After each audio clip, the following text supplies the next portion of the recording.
자, 1번 문제입니다. 자, 지역사회 개념으로 틀린 것은, 자, 지역사회 복지. 그러니까 지역사회가 어떤 것이 지역사회냐, 무엇이 지역사회냐, 이 개념에 대한 내용이에요.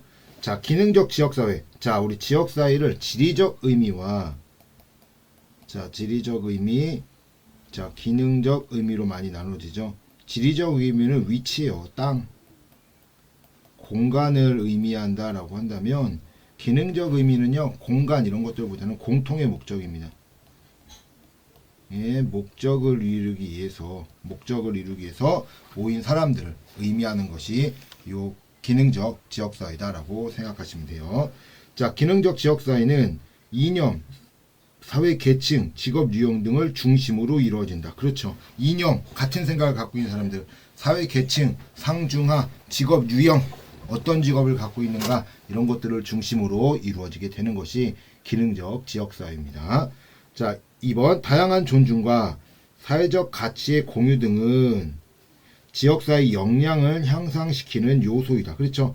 다양성을 존중해 준대요. 종교냐 직업이냐 뭐 많은 것들 이념들이 많이 있을 수 있겠죠. 그런 것들을 존중해 준대요. 그리고 사회적 가치를 공유한대요. 뭐 상류층만 갖고 있고 이런 것들이 아니라 공유한대요. 이런 거면 지역사회의 역량을 향상시킬 수 있습니다. 자, 3번 지역사회는 사회적 상호작용과 연대성을 기초로 한다. 그렇죠. 상호작용해야 되겠죠. 혼자 할 수 없어요. 지역사회는 혼자 사는 게 아니기 때문에 같이 많은 사람들끼리 연대하고 상호작용을 할 수밖에 없겠죠. 상호작용과 연대성을 기초로 합니다. 자, 사회적 상호작용, 공통의 유대감, 지리적 공유로 구분한 학자는 로스이다. 자, 정답 4번이네요. 자, 로스는 지리적 의미와 기능적 의미, 지리적, 기능적 의미로 구분했던 학자가 로스고요. 요 사회적 상호작용, 공통의 유대감, 지리적 영역의 공유는 힐러리라는 학자죠. 힐러리라는 학자가 구분해 놓은 것입니다. 자, 지역사회를 상호 의존적인 집단들의 결합체로도 볼 수 있다. 그렇죠. 상호 의존적인 집단이에요. 왜 그러냐면 지역사회는 많은 체계들이 있고 그 체계들끼리 상호작용을 하게 됩니다. 그런 상호작용을 통해서 움직이기 때문에 상호 의존적인 집단들의 결합체로도 볼 수 있는 겁니다. 자, 정답은 4번이네요.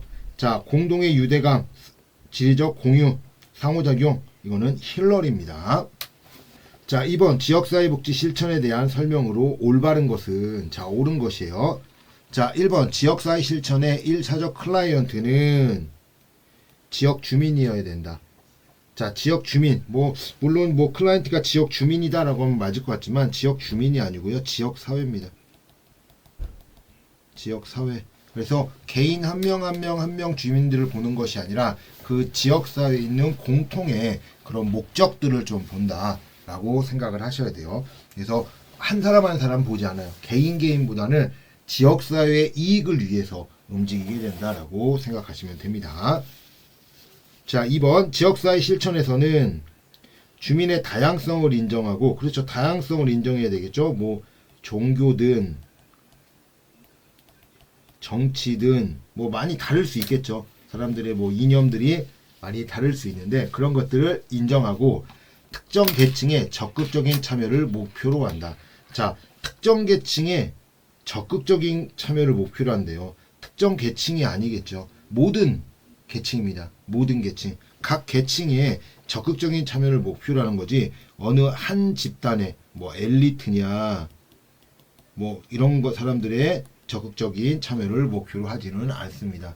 전 지역 주민, 각 계층, 전체 계층 전체 계층이 될 수 있겠죠.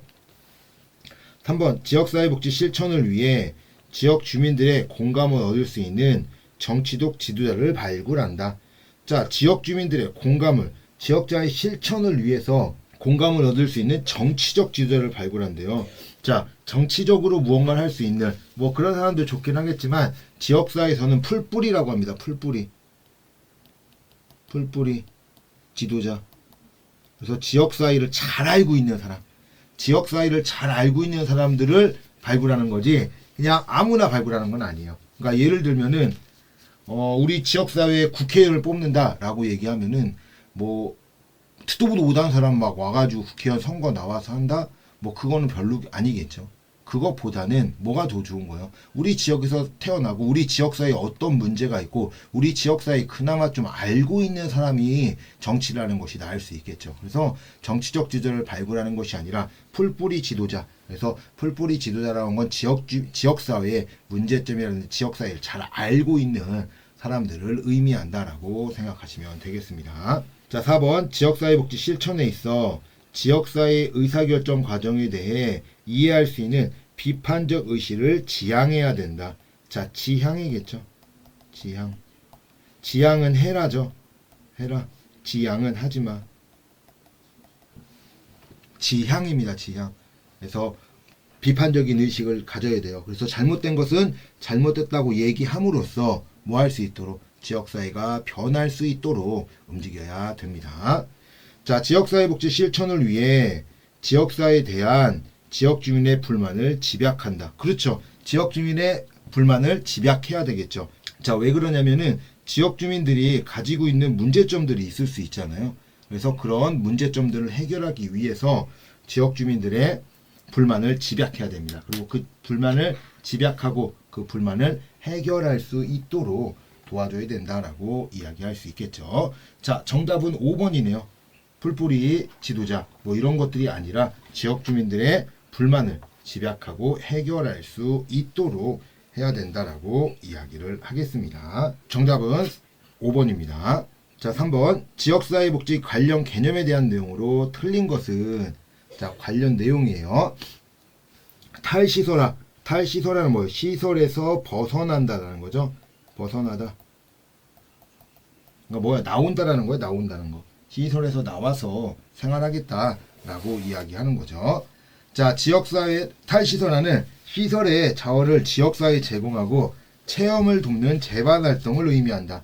시설의 자원을 지역사회에 제공한대요. 오픈한다라는 거요. 이런 것들은 시설의 사회화입니다.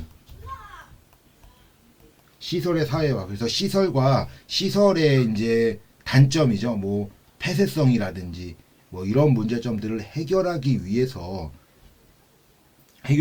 지역사회에 이 시설을 오픈하는 것을 의미하는 것이 시설의 사회화예요. 그래서 시설에서 이제 우리 쉽게 얘기하면 후원자라든지 아니면 자원봉사자라든지 해서 이제 시설에 이제 들어올 수 있도록 해주는 것들이죠. 그래서 시설을 제공하고 체험을 돕는 재반활동을 의미하는 것, 이거는 시설의 사회화다라고 이야기합니다. 자, 틀린 거니까 정답은 1번이네요. 자, 지역사회 개발을 통하여 지역사회 개발은 뭐요? 지역 주민들의 능력을 향상시키는 거죠.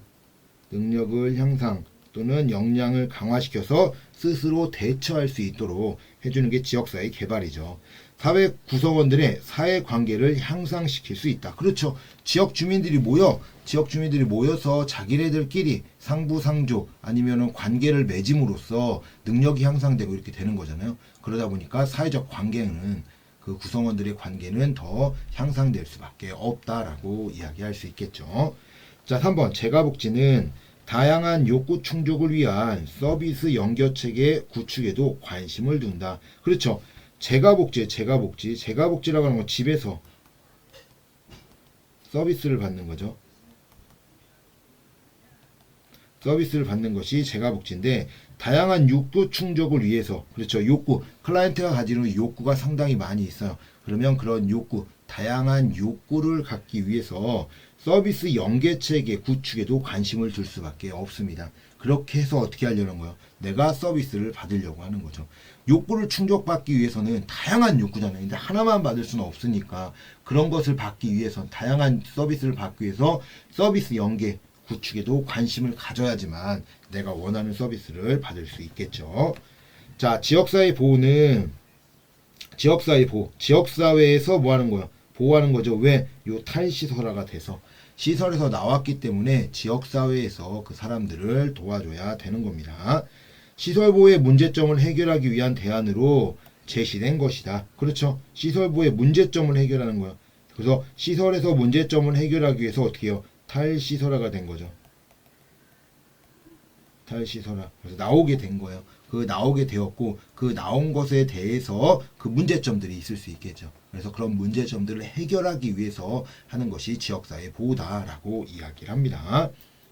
자, 5번 지역사회 조직은 지역사회 조직 아까 보호해야 되니까 누가 한다는 거야. 지역사회 조직은 민간이잖아요. 민간들이 모여서 조직을 만들고 그 지역사회 문제에 스스로 대처하게 만드는 것들입니다.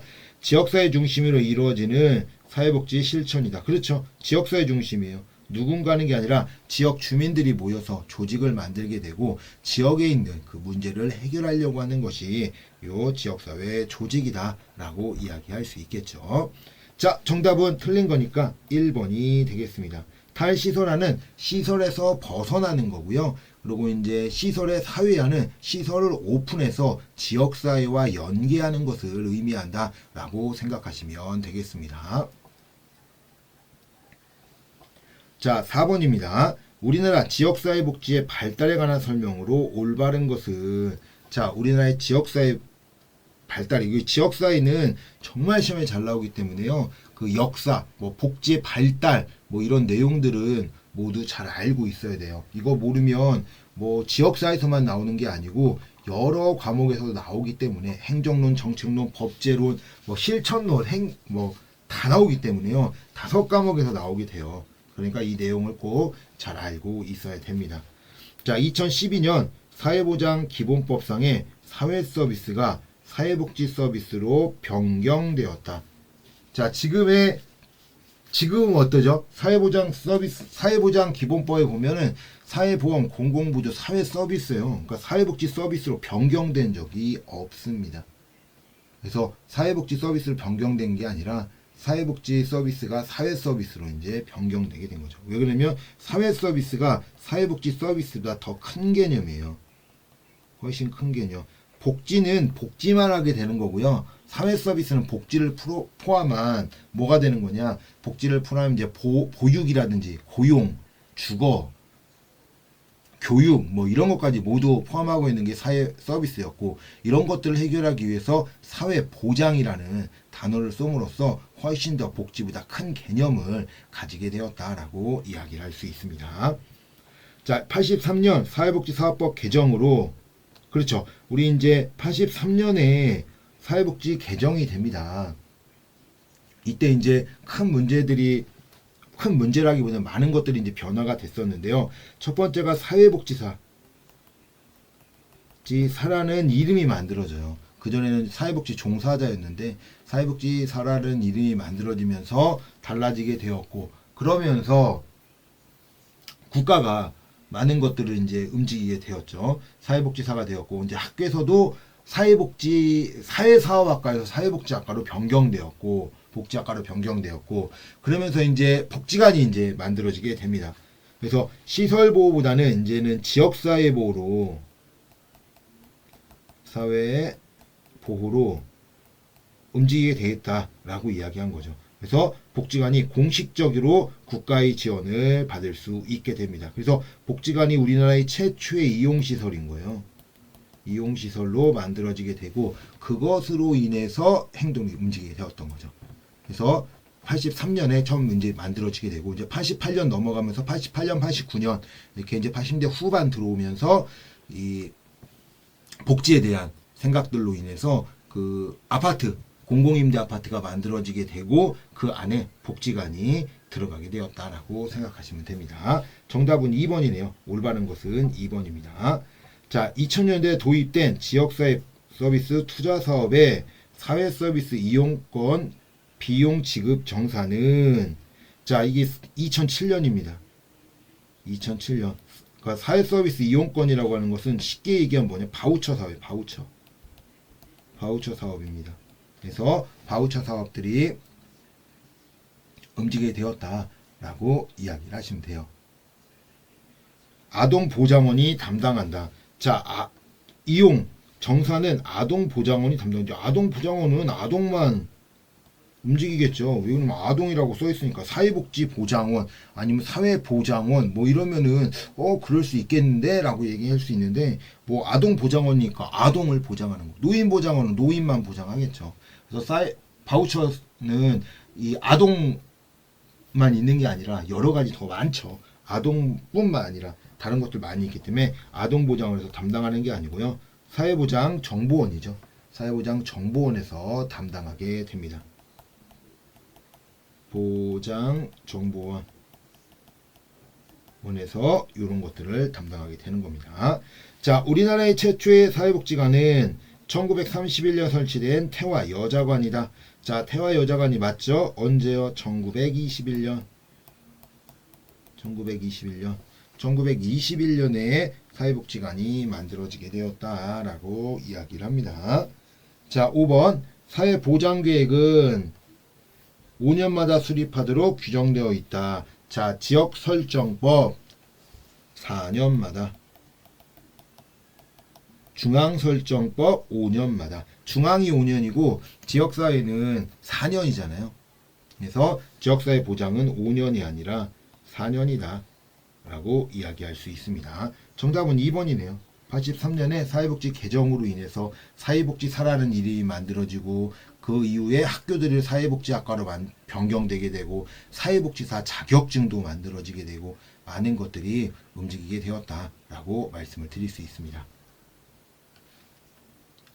자, 5번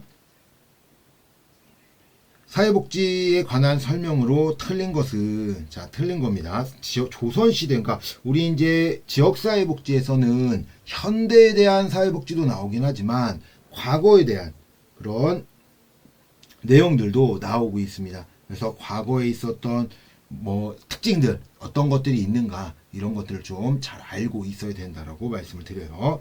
자, 지역사회 조선시대입니다. 조선시대. 자, 오가통은, 자, 오가작통법이죠. 오가작통법.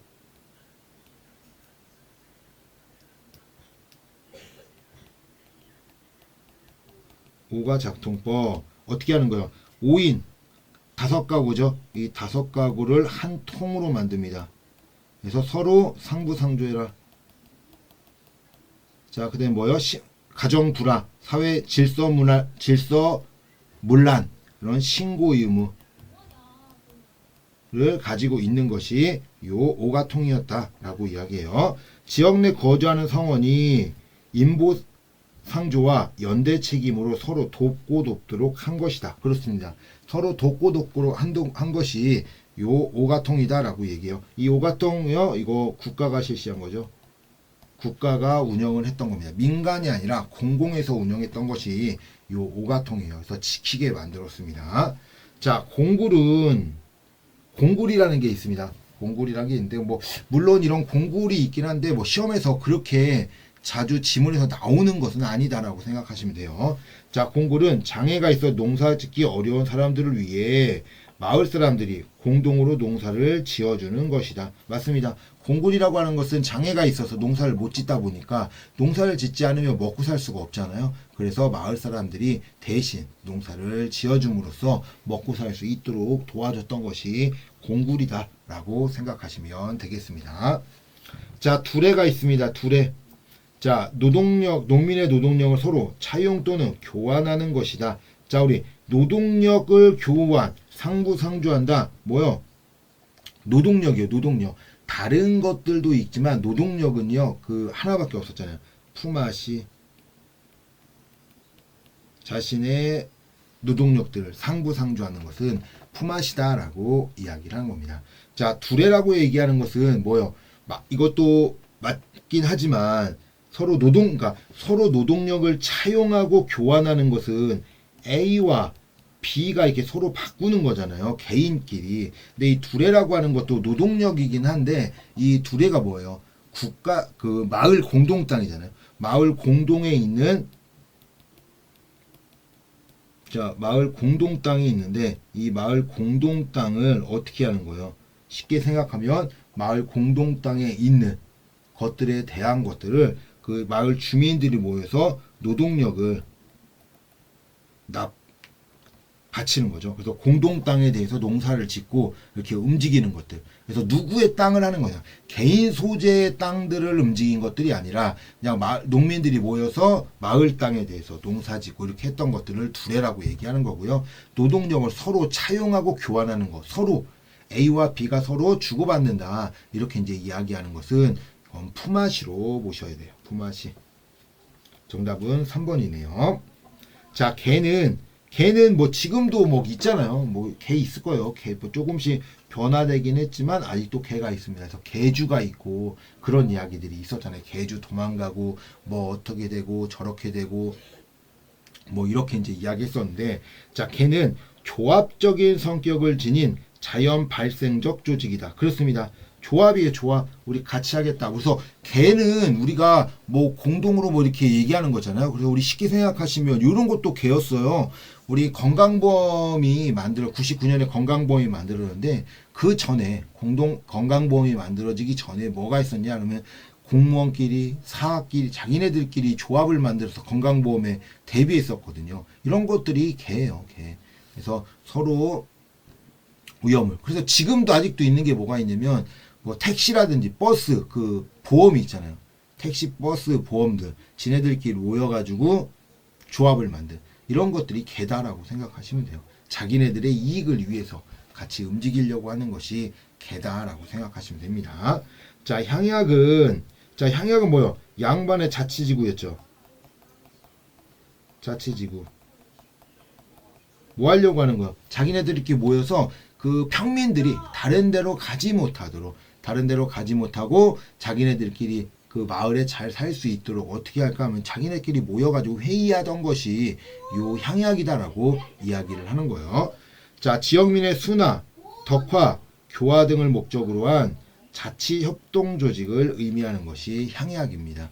그래서 어떻게 하면 우리 지역사회를 잘 운영할 수 있고 어떻게 하면 우리 지역사회를 잘 확인할 수 있는가 이런 것들을 보려고 했었던 것이 요 향약이다 라고 생각하시면 되겠습니다. 자, 정답은 3번입니다. 자, 6번 미국의 사회복지요. 미국의 사회복지 뭐 미국의 사회복지 아니면은 뭐 독일의 사회복지 뭐 영국의 사회복지 뭐 이런 거 정책론에서 나올 수도 있는데요. 이런 지역사회에서도 이런 내용들이 나온다라고 생각하시면 돼요. 그래서 이런 역사들에 대한 내용들은 어디서 나올지 몰라요. 뭐 이거 지역사에서 안 배웠는데 왜 지역사에서 이런 게 나오지? 라고 한다 하더라도 크게 문제가 되질 않습니다. 이렇게 나온다 하더라도 우리가 이제 이런 내용이었지 저런 내용이었지 생각하면서 풀어야 돼요. 자, 내용으로 틀린 것입니다. 미국의 사회복지. 자, 사회 진화론, 급진주의, 실용주의, 자유주의 등은 미국의 지역사회복지 발달에 영향을 미쳤다. 그렇죠. 왜 그러면 진화론 같은 경우는 COS, 자선조직협회, 뭐 급진주의인 인보관, 뭐 우리 자유주의는 미국의 가장 큰 특징이 자유주의잖아요. 그래서 자유민주주의를 갖고 있는 것이 요 미국이었고요. 뭐 이런 것들이 이제 사회복지 발달에 영향을 미칩니다. 그래서 자유주의가 제일 컸어요. 그래서 무슨 놈의 복지냐라고 할 정도로 복지를 안 하려고 했었던 거죠. 그러면서 그 복지에 대해서 움직이려고 했었던 것이 미국이다라고 이야기합니다. 자유주의. 자, 2번 1980년대 작은 정부 지향으로 그렇죠. 누가? 레이거노믹스죠.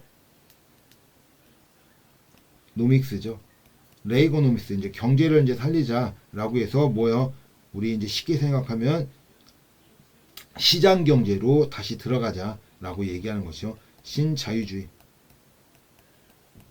신자유주의로 들어가는 거죠. 그래서 영국은 레이건 대통령, 미국은 레이건 대통령, 영국은 대처. 그래서 대처 순위에서 대처리즘, 미국은 레이거노믹스 이렇게 해서 이제 들어갔죠. 그래서 작은 정부로 중앙정부의 상황들을 지방정부에 위임을 하고 지방정부가 돈을 쓰기보다는 뭐 하라고 했어요? 조정자의 역할을 많이 했죠. 조정자.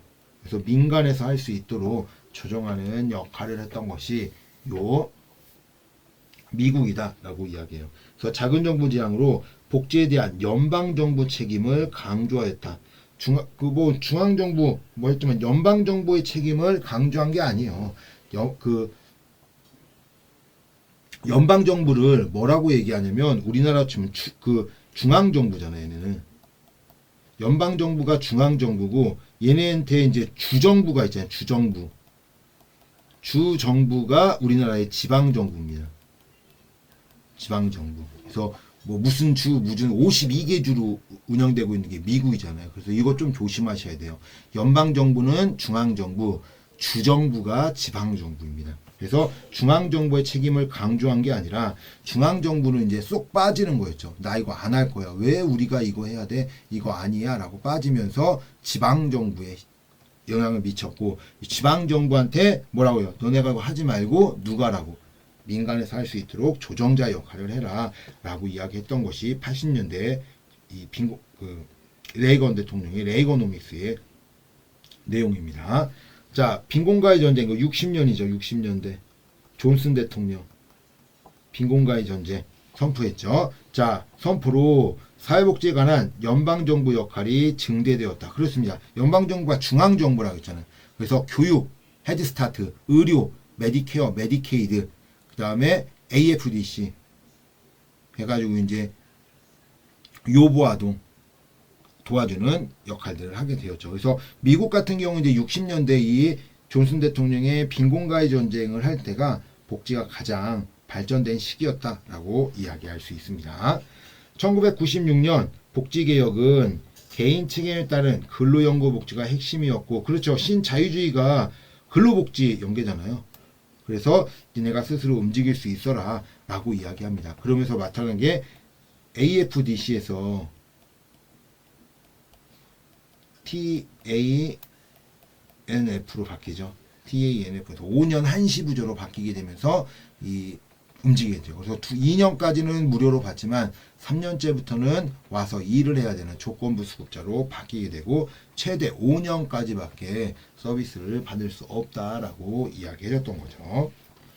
자, 핵심이었고, 공공부여에 대해서는 주정부 권한과 책임이 이양되었다. 그렇죠. 지방정부로 이양되게 되었다. 그래서 중앙정부는 조금 빠지게 됩니다. 중앙정부 빠지면서 지방정부의 역할을 밀어주게 되었어요. 자, 5번 1970년대 미국에서 일어난 인종차별 금지와 반전운동은 지역사회 조직사업의 지역사회 사업에 촉진하였다. 그렇죠. 지역사회 조직사업이 이제 움직이게 됩니다. 자, 지역사회 조직이 막 움직이게 되는데, 그 이유가 무엇이냐면, 우리가 좀 전에 이야기한 것처럼 국가가 있었을 때, 국가가 이제 주정부에 이제 문제가 있었다라고 얘기하지만, 우리 이제 지방정부에 움직였을 때, 지방정부가 제가 이제 조정자의 역할을 한다고 했었잖아요. 조정자의 역할을 하면서 연방정부를 책임이었고, 연방정부가 서비스를 주려고 하니까 책임만 강조했을 뿐 서비스는 누가 민간이 해야 된다라고 하면서 이 지역사회 조직에 힘을 실어주게 돼요. 그래서 이제 이런 지역사회 조직 사업에 촉진할 수밖에 없었던 것이 이 미국의 특징이다라고 말씀을 드립니다. 자, 그래서 정답은 틀린 거니까 정답은 2번이 되겠습니다. 2번이 틀린 겁니다. 자, 7번 지역사회복지 실천 이론에 대한 설명으로 틀린 것은, 자, 실천 이론들이 나와요. 무엇이 나올지 모르지만 여러 가지 이론들이 있으니까 그 이론들을 좀 잘 생각을 하셔야 됩니다. 자, 사회운동 이론은 사회운동이래요. 뭐 지역사회운동 한다는 건 뭐야? 우리가 이제 가만히 있는 것이 아니라 가서 싸워서 뭐 데모도 하고 뭐 이러면서 우리가 원하는 것을 찾아내려고 하는 것이 사회운동이죠. 사회운동을 발전시키기 위하여 회원들의 적극적 참여하도록 독려한다. 자, 그 사회운동이래요.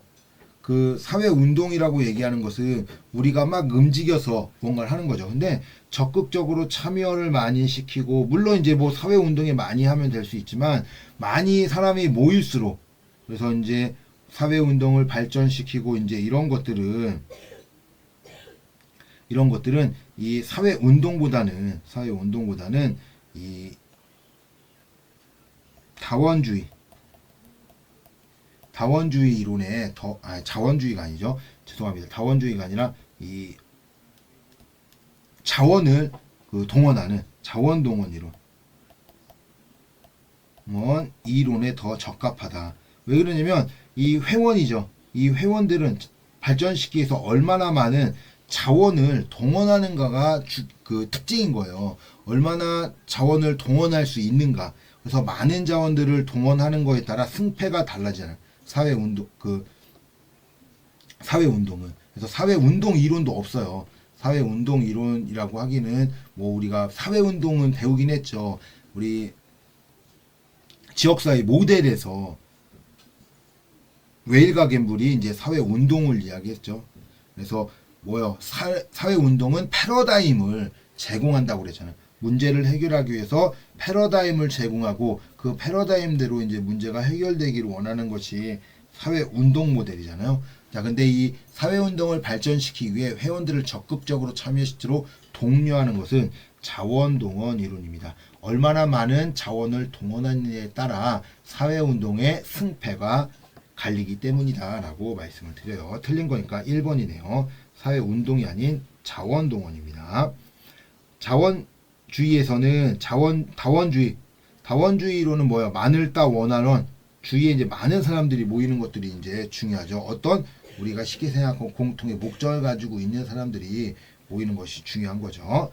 자, 개인과 집단 사이의 갈등이 일어날 때, 그렇죠. 우리 노동자가 있고요. 사업주가 있습니다. 그래서 둘이 뭐 하는 거예요? 최저임금을 막 결정해요.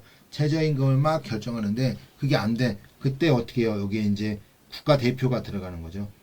국가를 대표하는 7명의 위원이 들어가게 됩니다. 자, 그리고 나서 그 문제를 해결하기 위해 합의를 보게 만드는 거죠. 자, 이게 다원주의 이론이에요. 그래서 집단과 집단 사이에 갈등이 일어날 때 사업주와 노동자들이 이 갈등이 일어나면 정부는 공정하고 종합적인 입장에서 균형 있는 정책을 내놓는다. 그거에서 이제 문제가 해결되도록 그 조정하려고 하는 것이 다원주의다라고 이야기합니다. 또는 뭐요? 그 다원주의는 많을 따 원할 원이잖아요.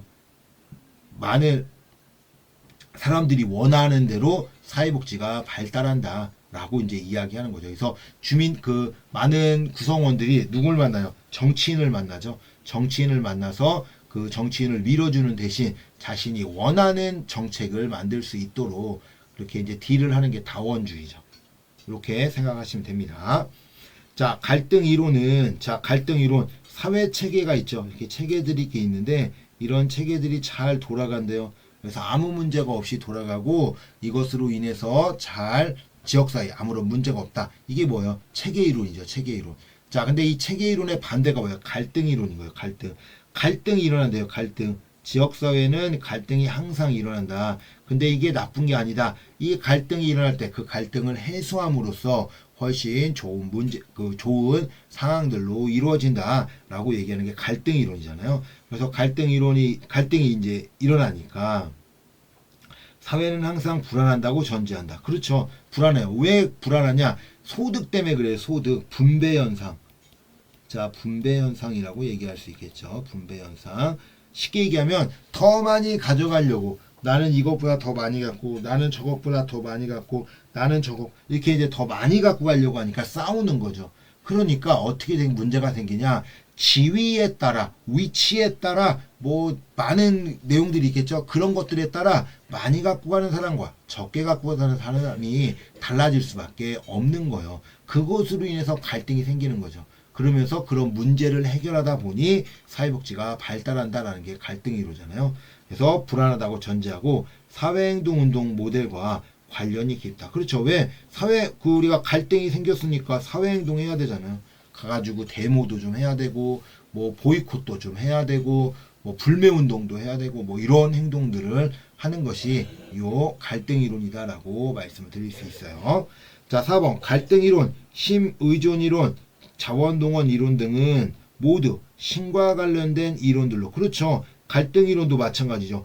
자, 노동자와 사업주와 갈등이 생겨요. 그럼 누가 이겨요? 사장이 이기죠. 뭐 요새 뭐 법이 많이 만들어지고 뭐 있긴 했지만 뭐 하는 거예요? 사장이 이기는 거예요. 뭐 노동자가 어떻게 이겨?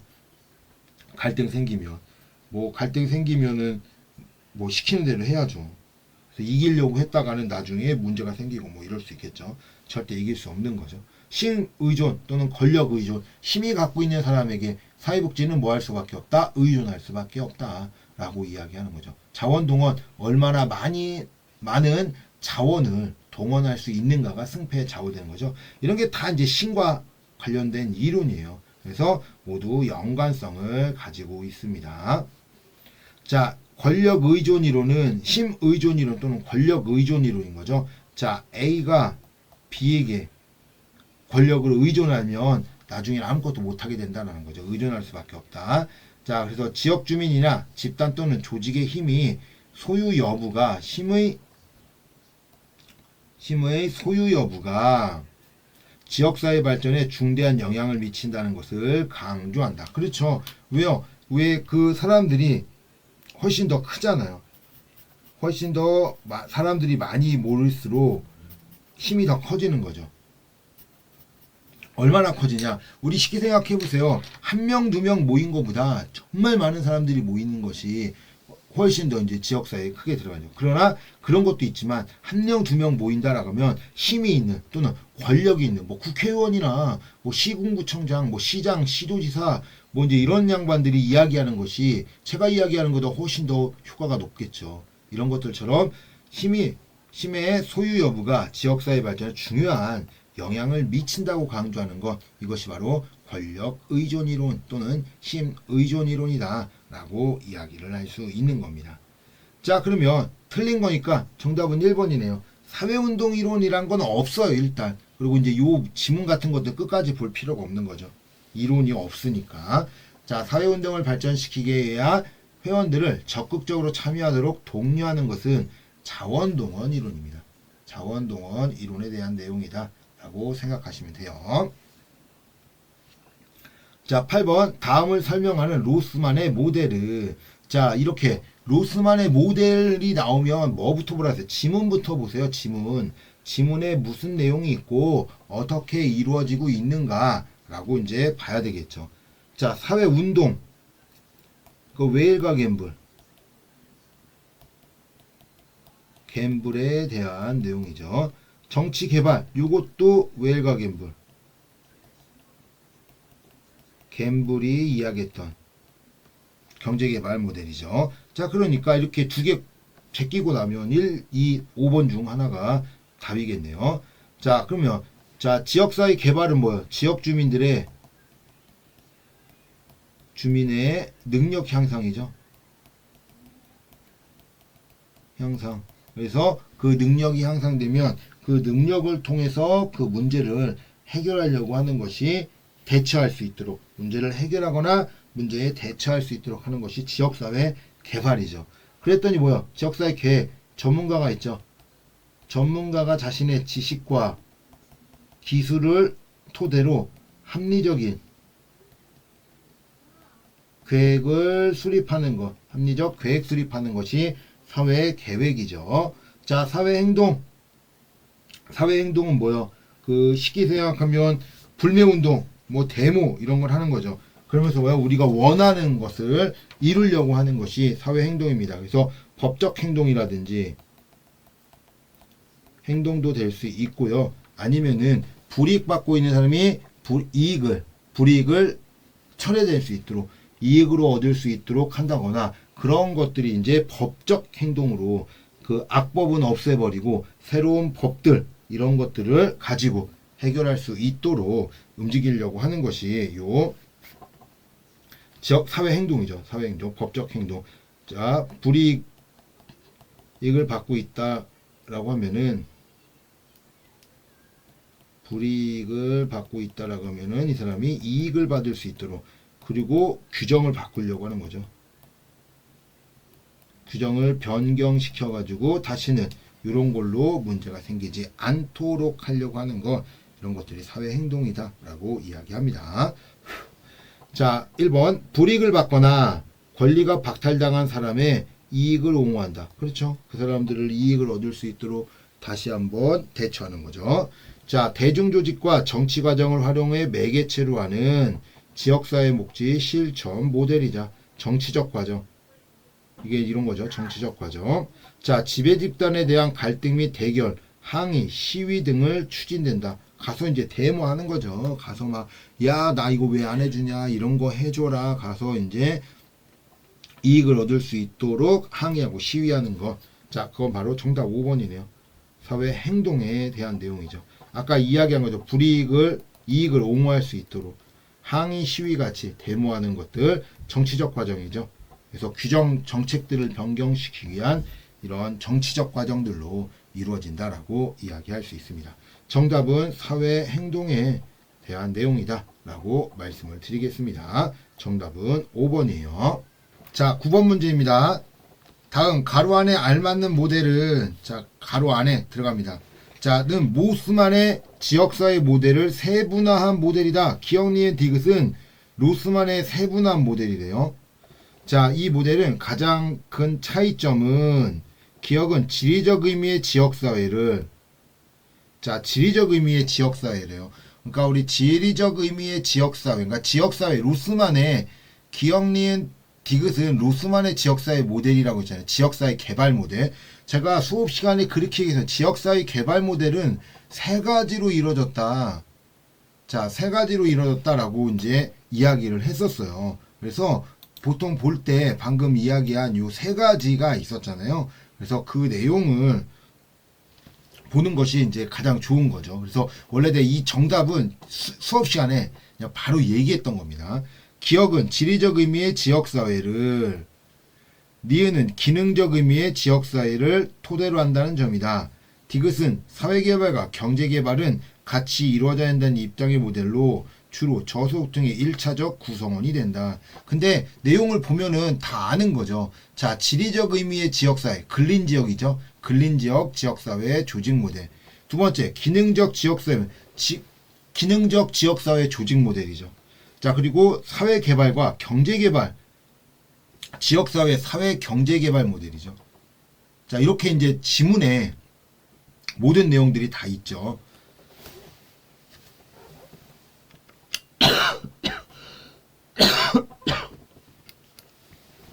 자, 내용이 다 있는데 요거 하나만 좀 기억을 하세요. 우리 로스만이 이제 이야기했던 세 가지 모델들이 있었어요.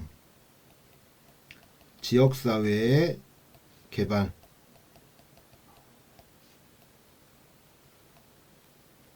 사회의 계획,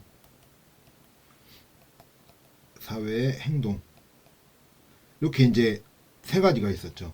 자, 지역사회 개발을 웨일과 캠블이 근린지역, 지역사회 개발 모델. 자, 기능적 지역사회 개발 모델. 자, 경제개발,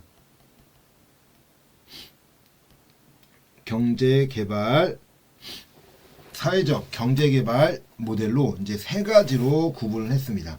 이렇게 이제 세 가지로 구분을 하게 되는 거고요. 자, 지역사회, 이거는 이제 사회계획으로 똑같이 계획 모델이에요. 그래서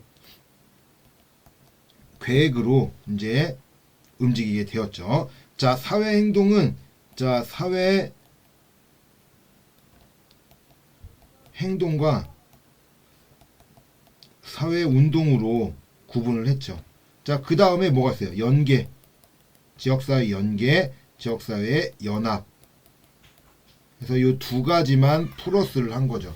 그렇게 해서 근린기능 경제계획, 연계연합 행동운동에서 8가지로 구분했다라고 말씀을 드립니다. 그래서 이런 것들을 좀 알고 있으면 쉽게 풀 수 있었고요. 또한 이 내용을 보면 그 안에 뭐 지리적 의미냐, 기능적 의미냐, 뭐 사회개발, 경제개발 뭐 이렇게 쓰니까 뭐 정답은 지문에 다 있었다라고 말씀을 드립니다. 그러나 이제 요거 외워놨으면 시간을 되게 단축할 수 있다라고 말씀을 드릴 수 있죠.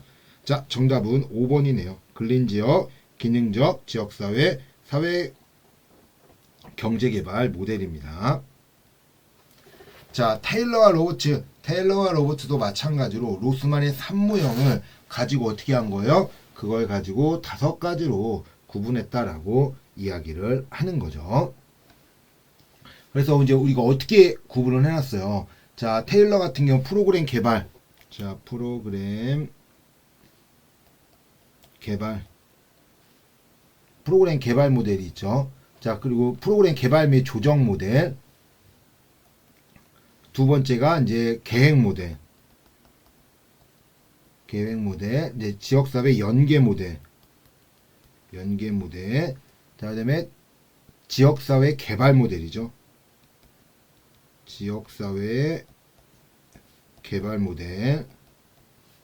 마지막이 정치적 역량 강화죠. 정치적 역량 강화. 이렇게 이제 5가지로 이제 만든 거죠. 그래서 후원자 100%, 후원자 8분의 7, 연계, 후원자랑 클라이언트랑 5대5, 개발, 자, 후원자, 클라이언트죠. 클라이언트 8분의 7만큼의 영향, 정치적 영향 강화, 클라이언트가 100% 영향. 이렇게 해서 이제 5가지로 구분했던 학자가 이 로버트다라고 이야기를 합니다. 테일러와 로버츠의 모델에 대한 설명으로 올바른 것은, 자, 올바른 겁니다. 자, 계획 모델은, 자, 계획이라고 하는 것은 전문가가 자신의 지식과 기술을 토대로 해서 문제 해결책을 만들어내는 것이 요 계획 모델이죠. 자, 동일한 정체성이나 이해관계를 가진 문제 해결에 관심을 둔다. 그렇지는 않아요. 그렇지는 않고 합리적인 계획을 수립하기 위한 모습을 보이는 것이 계획 모델이다라고 이야기합니다. 자, 정치적 역량 강화 모델은 로스만의 지역사회 개발과 유사하다. 아니요. 지역사회 개발이 아니라 사회행동이죠. 사회행동. 정치적으로 이제 움직이는 거였잖아요. 정치인들, 그래서 규정을 바꾸려고 하고 이런 것들이 사회행동이었기 때문에 정치적 역량 강화는 사회행동과 유사한 내용입니다. 자, 지역사회 연계 모델은 클라이언트 개별적 문제와 지역사회 문제를 연계를 통해 지역사회 문제를 해결해 나가는 모델이다. 맞는 거죠. 정답은 3번입니다. 지역사회 문제와 개인 문제와 지역사회 문제를 연합시켜 가지고 그 문제를 해결하려고 하는 것이 요 연계 모델이다 라고 생각하시면 돼요.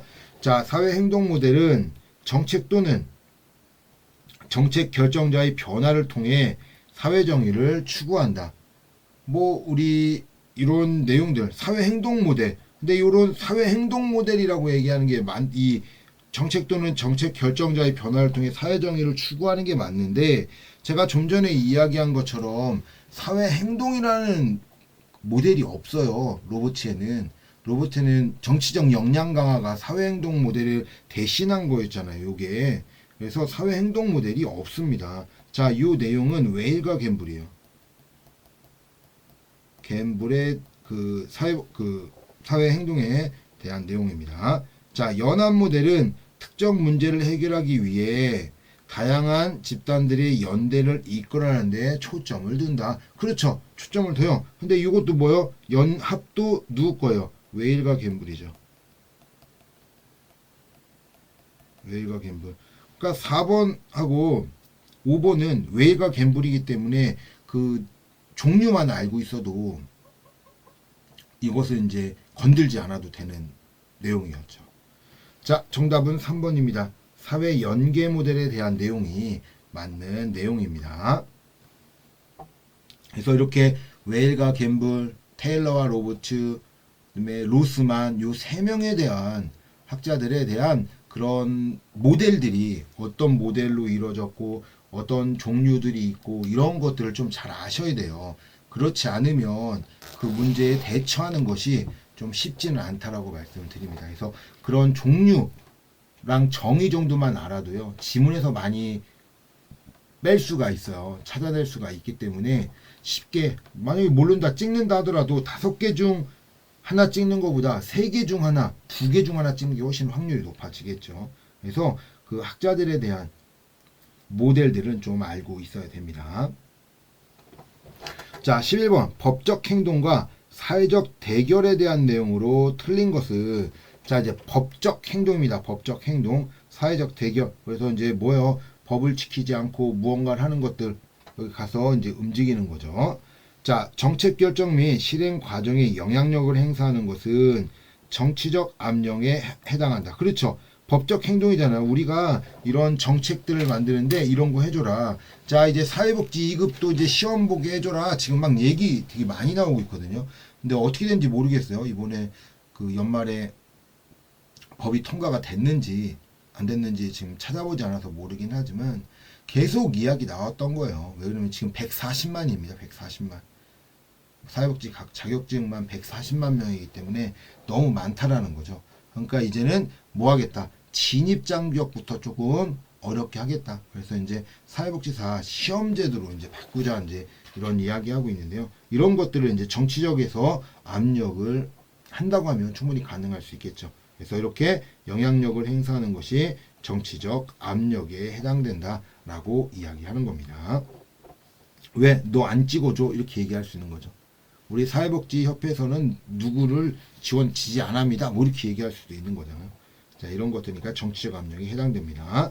자, 적대 관객에게 불편과 손해를 끼치는 행동은 사회 행동에서 사용되지 않는다. 자, 정답 2번이네요. 사용되죠. 불편과 손해를 끼치는 행동, 그래야 내가 이길 수 있잖아요. 저 사람들이 이제 원하는 내가 정책을 얻기 위해서 손해를 끼쳐야지만 저 사람들이 불편한 걸 해소하기 위해서 아니면 손해를 덜 받기 위해서 내가 원하는 거 들어줘야 될 거 아니에요. 그렇기 때문에 이런 적대관계에 불편이라는 손해나 불편을 끼치는 행동들은요, 사회행동에서 정말 잘 사용되고 있는 것 중 하나다라고 이야기하죠. 그래서 뭐 어떠한 루머라든지 안 좋은 생각 이야기했던 것들, 이런 것들 다 이야기하는 거죠. 자, 주민들이 구체적으로 참여하기 어렵다는 단점은 법적 행동에서 나타날 수 있다. 그렇죠? 주민들이 주체적으로 참여하기 어려워요. 법적 행동을 하는데 이게 왜 이제 그러냐라고 하면은 법을 만들고 뭐 이러는데 주민들이 우리 그런 거 있잖아요. 왜 월급이 최저임금이 많이 안 오르는 이유가 뭔지 아세요?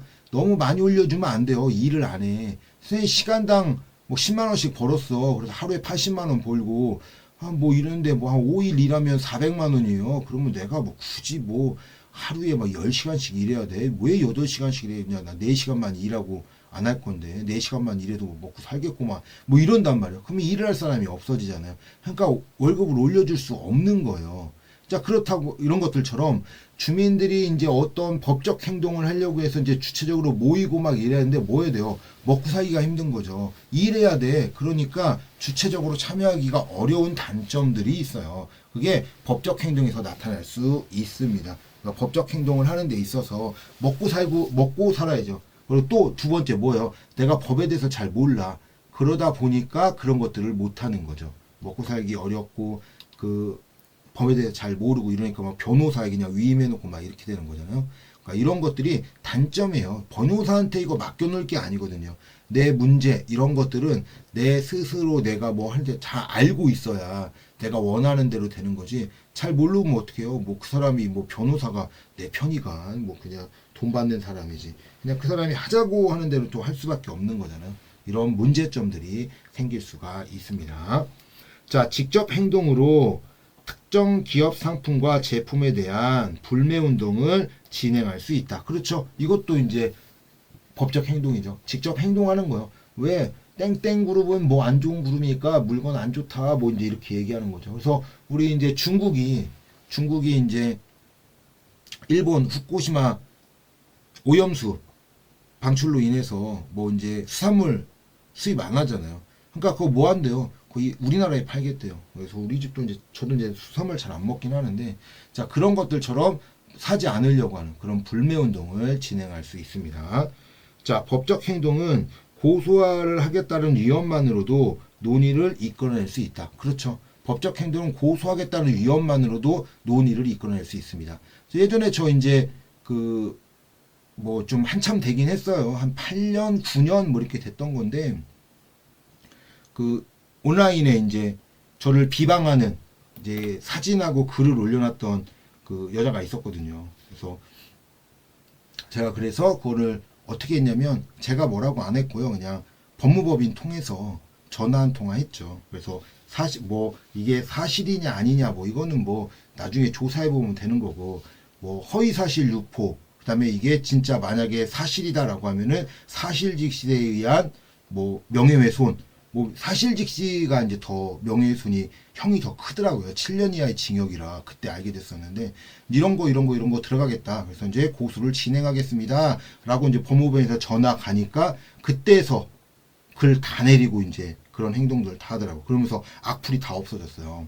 한 명이 이제 그렇게 이제 글을 올려버리니까. 자, 이런 것들로 인해서도 논의를 이끌어낼 수 있는 거죠. 그래서 법적 행동은 고소하겠다라는 이유, 고소를 하진 않았었는데 그 고소하겠다라는 이유 하나만으로도 그 악플들이 싹 다 없어지게 됩니다.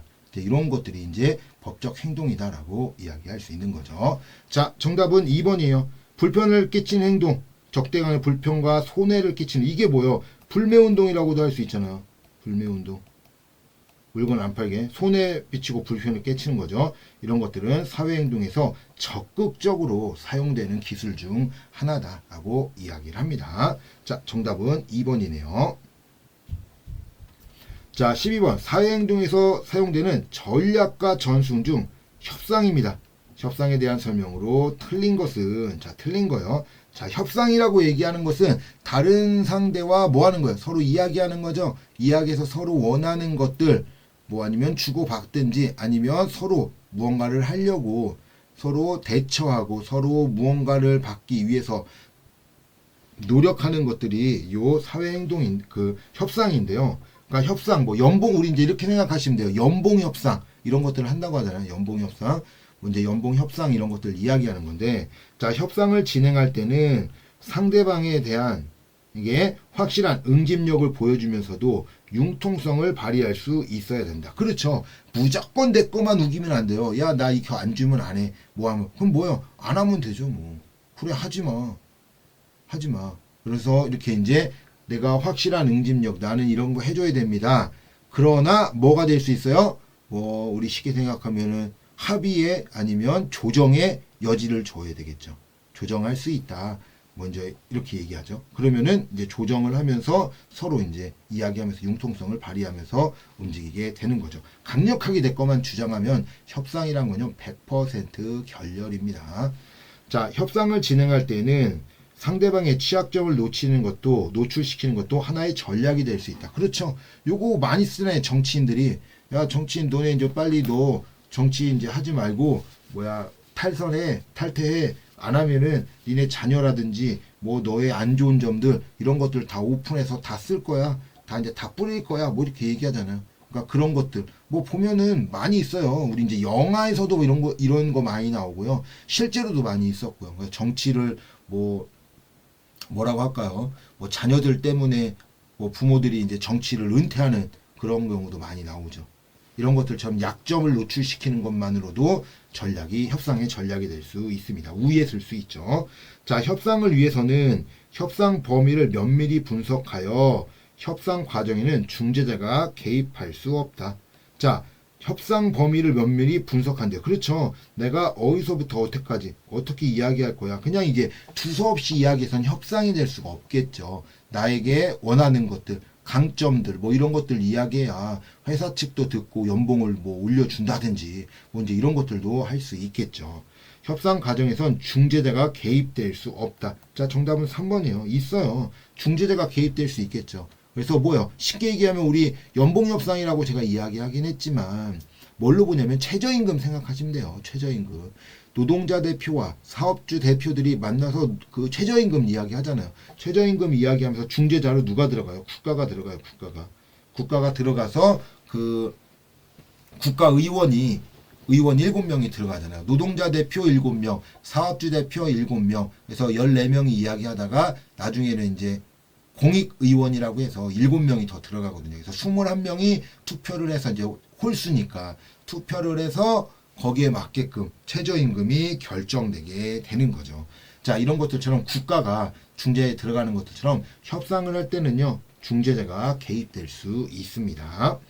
협상이 무기한 지속되는 것은 경제적 부담을 시켜 시한을 정해주는 것이 필요하다. 그렇죠. 그래서 우리나라도 마찬가지잖아요. 뭐 사회복지 2급 시험으로 이제 예를 든다고 하면 그 언제까지 이걸 가지고 막 싸울 수 있냐? 최대 4년이에요. 그래서 제가 작년이죠. 12월 31일 날 이제 국회 이제 어떻게 됐는지 모르겠지만 그 기한이 끝나면 이번 국회에서 끝나면 다시 이제 2급 시험이 다시 이제 없어지는 거죠. 없어지고 다시 국가나 또는 공공이나 아니면 국회의원이 다시 이제 국무회의에 올려야 되겠죠. 그래서 이제 전 국회에서도 올렸다가 폐기됐고요. 그래서 이번에도 하면 이제 한 8년째 되는 거예요. 8년째 이제 무시가 됐는데 뭐 됐는지 안 됐는지 모르겠어요. 이제 이런 것들이 이제 나타날 수 있는 겁니다. 그래서 시한을 두는 것이 필요해요. 언제까지 한다? 12월 31일까지 들어가야 된다.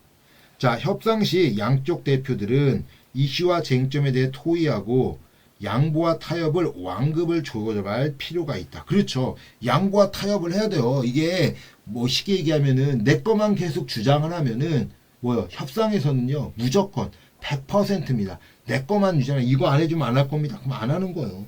100%죠. 100%.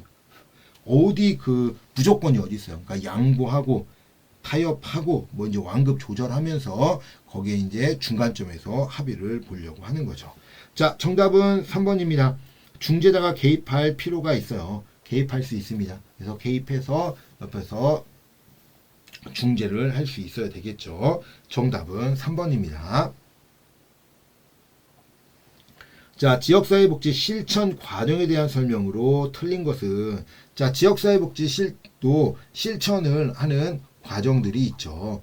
자, 실천 과정은 문제의 정의 및 확인, 그냥 뭐 어떤 문제가 생겼다 이렇게 이제 보는 거죠. 그래서 아, 지역사회에 이런 문제가 있고 이렇게 움직이는구나. 자, 두 번째 지역사회 욕구 사정. 그렇죠. 지역사회에 이제 어떤 욕구를 갖고 있는지 이런 것들을 알아야 되겠죠. 자, 그리고 실천 계획을 수립. 그렇죠. 실천을 어떻게 할 건지 계획 수립을 먼저 해야 되겠죠. 계획 수립을 하고 한다라고 이야기를 합니다. 자, 그리고 우리 실행을 하죠. 자, 실행을 하고 그다음에 자원 동원, 그다음에 평가 순이다. 자, 맞네요. 그래서 실천 계획, 그다음에 실천 계획 수립, 실행, 자원 동원 순으로 움직이게 됩니다. 자, 그런데 여기서 조금 이제 애매한 게 뭐냐면 이렇게 생각을 해도 될 거죠. 자원 동원은 우리가 이제 이렇게 봐야겠죠. 자원 동원 평가 순이다라고 했지만 계획 수립을 하고 실행을 해야 되잖아요. 그럼 실행을 할 때 자원 동원을 하면 조금 어려울 수 있겠죠. 그래서 계획을 수립하고 그 다음에 자원 동원을 먼저 해야 돼요. 자원 동원을 먼저 하고 실행을 합니다. 자, 실행을 하고 여기서 활용을 하는 거예요. 활용. 자원 동원 활용. 활용은 실행 이후에 하는 거고요. 자원 동원은 실행 전에 계획 수립하고 계획에 맞는 자원 동원을 한다. 이렇게 생각하셔도 될 것 같아요. 그래서 좀 더 자세히 얘기하면은 계획을 수립하고 그 다음에 자원 동원을 하고요. 그 다음에 실행을 하면서 필요한 자원들이 있잖아요. 자원 동원은 이제 자원들을 찾아놨으니까 필요할 때 그때 뭐 해야 돼요? 활용을 해야 되겠죠. 자원을 활용하고 종결하고 평가하는 순으로 간다라고 생각하시면 돼요. 그리고 자원 동원하고 실행을 이렇게 바뀌었다고 좀 보시면 되겠네요. 자원 동원을 먼저 하고 실행하고 그다음에 활용하고 평가 이렇게 간다. 이 순서대로 간다라고 보시면 맞을 것 같아요. 자, 개입 전략을 개발하는 과정에서는 어떻게 개입을 할 거냐? 개입의 목적과 목표를 설정해야 된다. 그렇죠. 목적과 목표를 먼저 설정을 해야 전략을 설정할 수 있겠죠. 어떤 목표를 갖고 움직일 거냐, 어떤 목표가 있느냐, 이런 것을 보고 거기에 맞춰서 움직일 수 있는 거지, 그게 없으면 움직일 수 없잖아요. 그래서 전략을 사용할 수 없죠. 어디로 갈지 모르는데 전략 먼저 사용할 수는 없으니까 거기에 맞는 목적과 목표를 설정해야 됩니다. 자, 3번 지역사회 복지 실천 과정은 지역사회 문제 해결 과정으로 볼 수 있다. 그렇죠. 지역사회 문제 해결 과정이죠. 문제를 해결하기 위해서 실천을 해야 되니까. 그래서 욕구를 어떻게 하는지, 그러니까 뭐 문제가 생긴다 뭐 이러니까 문제 해결을 하기 위해서 지역사회 욕구가 무엇인지 거기에 맞는 계획을 수립하고 그 다음에 실행하고 평가 이렇게 들어가는 거겠죠. 그러니까 문제 해결 과정으로도 볼 수 있습니다. 자, 4번 욕구조사 단계에서는 주요 정보자 인터뷰, 지역사회 포럼 개최, 사회 지표 등을 활용한다. 자, 욕구조사잖아요. 지역 주민들이 뭘 생각하고 있는가 욕구래요. 주요 정보 제공자 인터뷰라고 하는 것은 지역사회에 있는 그런 유지들이라든지 아니면 지역사회에 영향력을 미치고 있는 사람들에 대해서 이야기하고 그것으로 인해서 인터뷰를 통해서 정보를 받아내는 것이, 욕구를 알아내는 것이 주요 정보 제공자 인터뷰고요. 지역사회 포럼이라고 하는 건 많은 사람들을 모으는 거죠. 주요 정보 제공자는 소수의 사람들을 정보를 좀 얻는다라고 하면은, 지역사회 포럼은 다수의 사람들을 모아서 그 욕구들을 파악하는 방법입니다. 자, 사회지표는 뭐예요? 기존의 공공기관이나 국가가 정해놓은 그런 조사해놓은 그런 지표를 가지고 필요한 자원들만 빼서 보는 것이 요 사회지표 활용이죠. 자, 이런 것들로 이제 욕구조사 단계에서는 이런 것들을 알 수가 있습니다. 자, 지역사회 사정은 지역사회 욕구와 자원을 파악하는 과정이다. 그렇죠. 지역사회 욕구가 무엇이 있고 그 과정이 어떻게 움직이는지 이런 것들을 모두 파악하는 과정이 요 지역사회 사정이다 라고 이야기할 수 있습니다.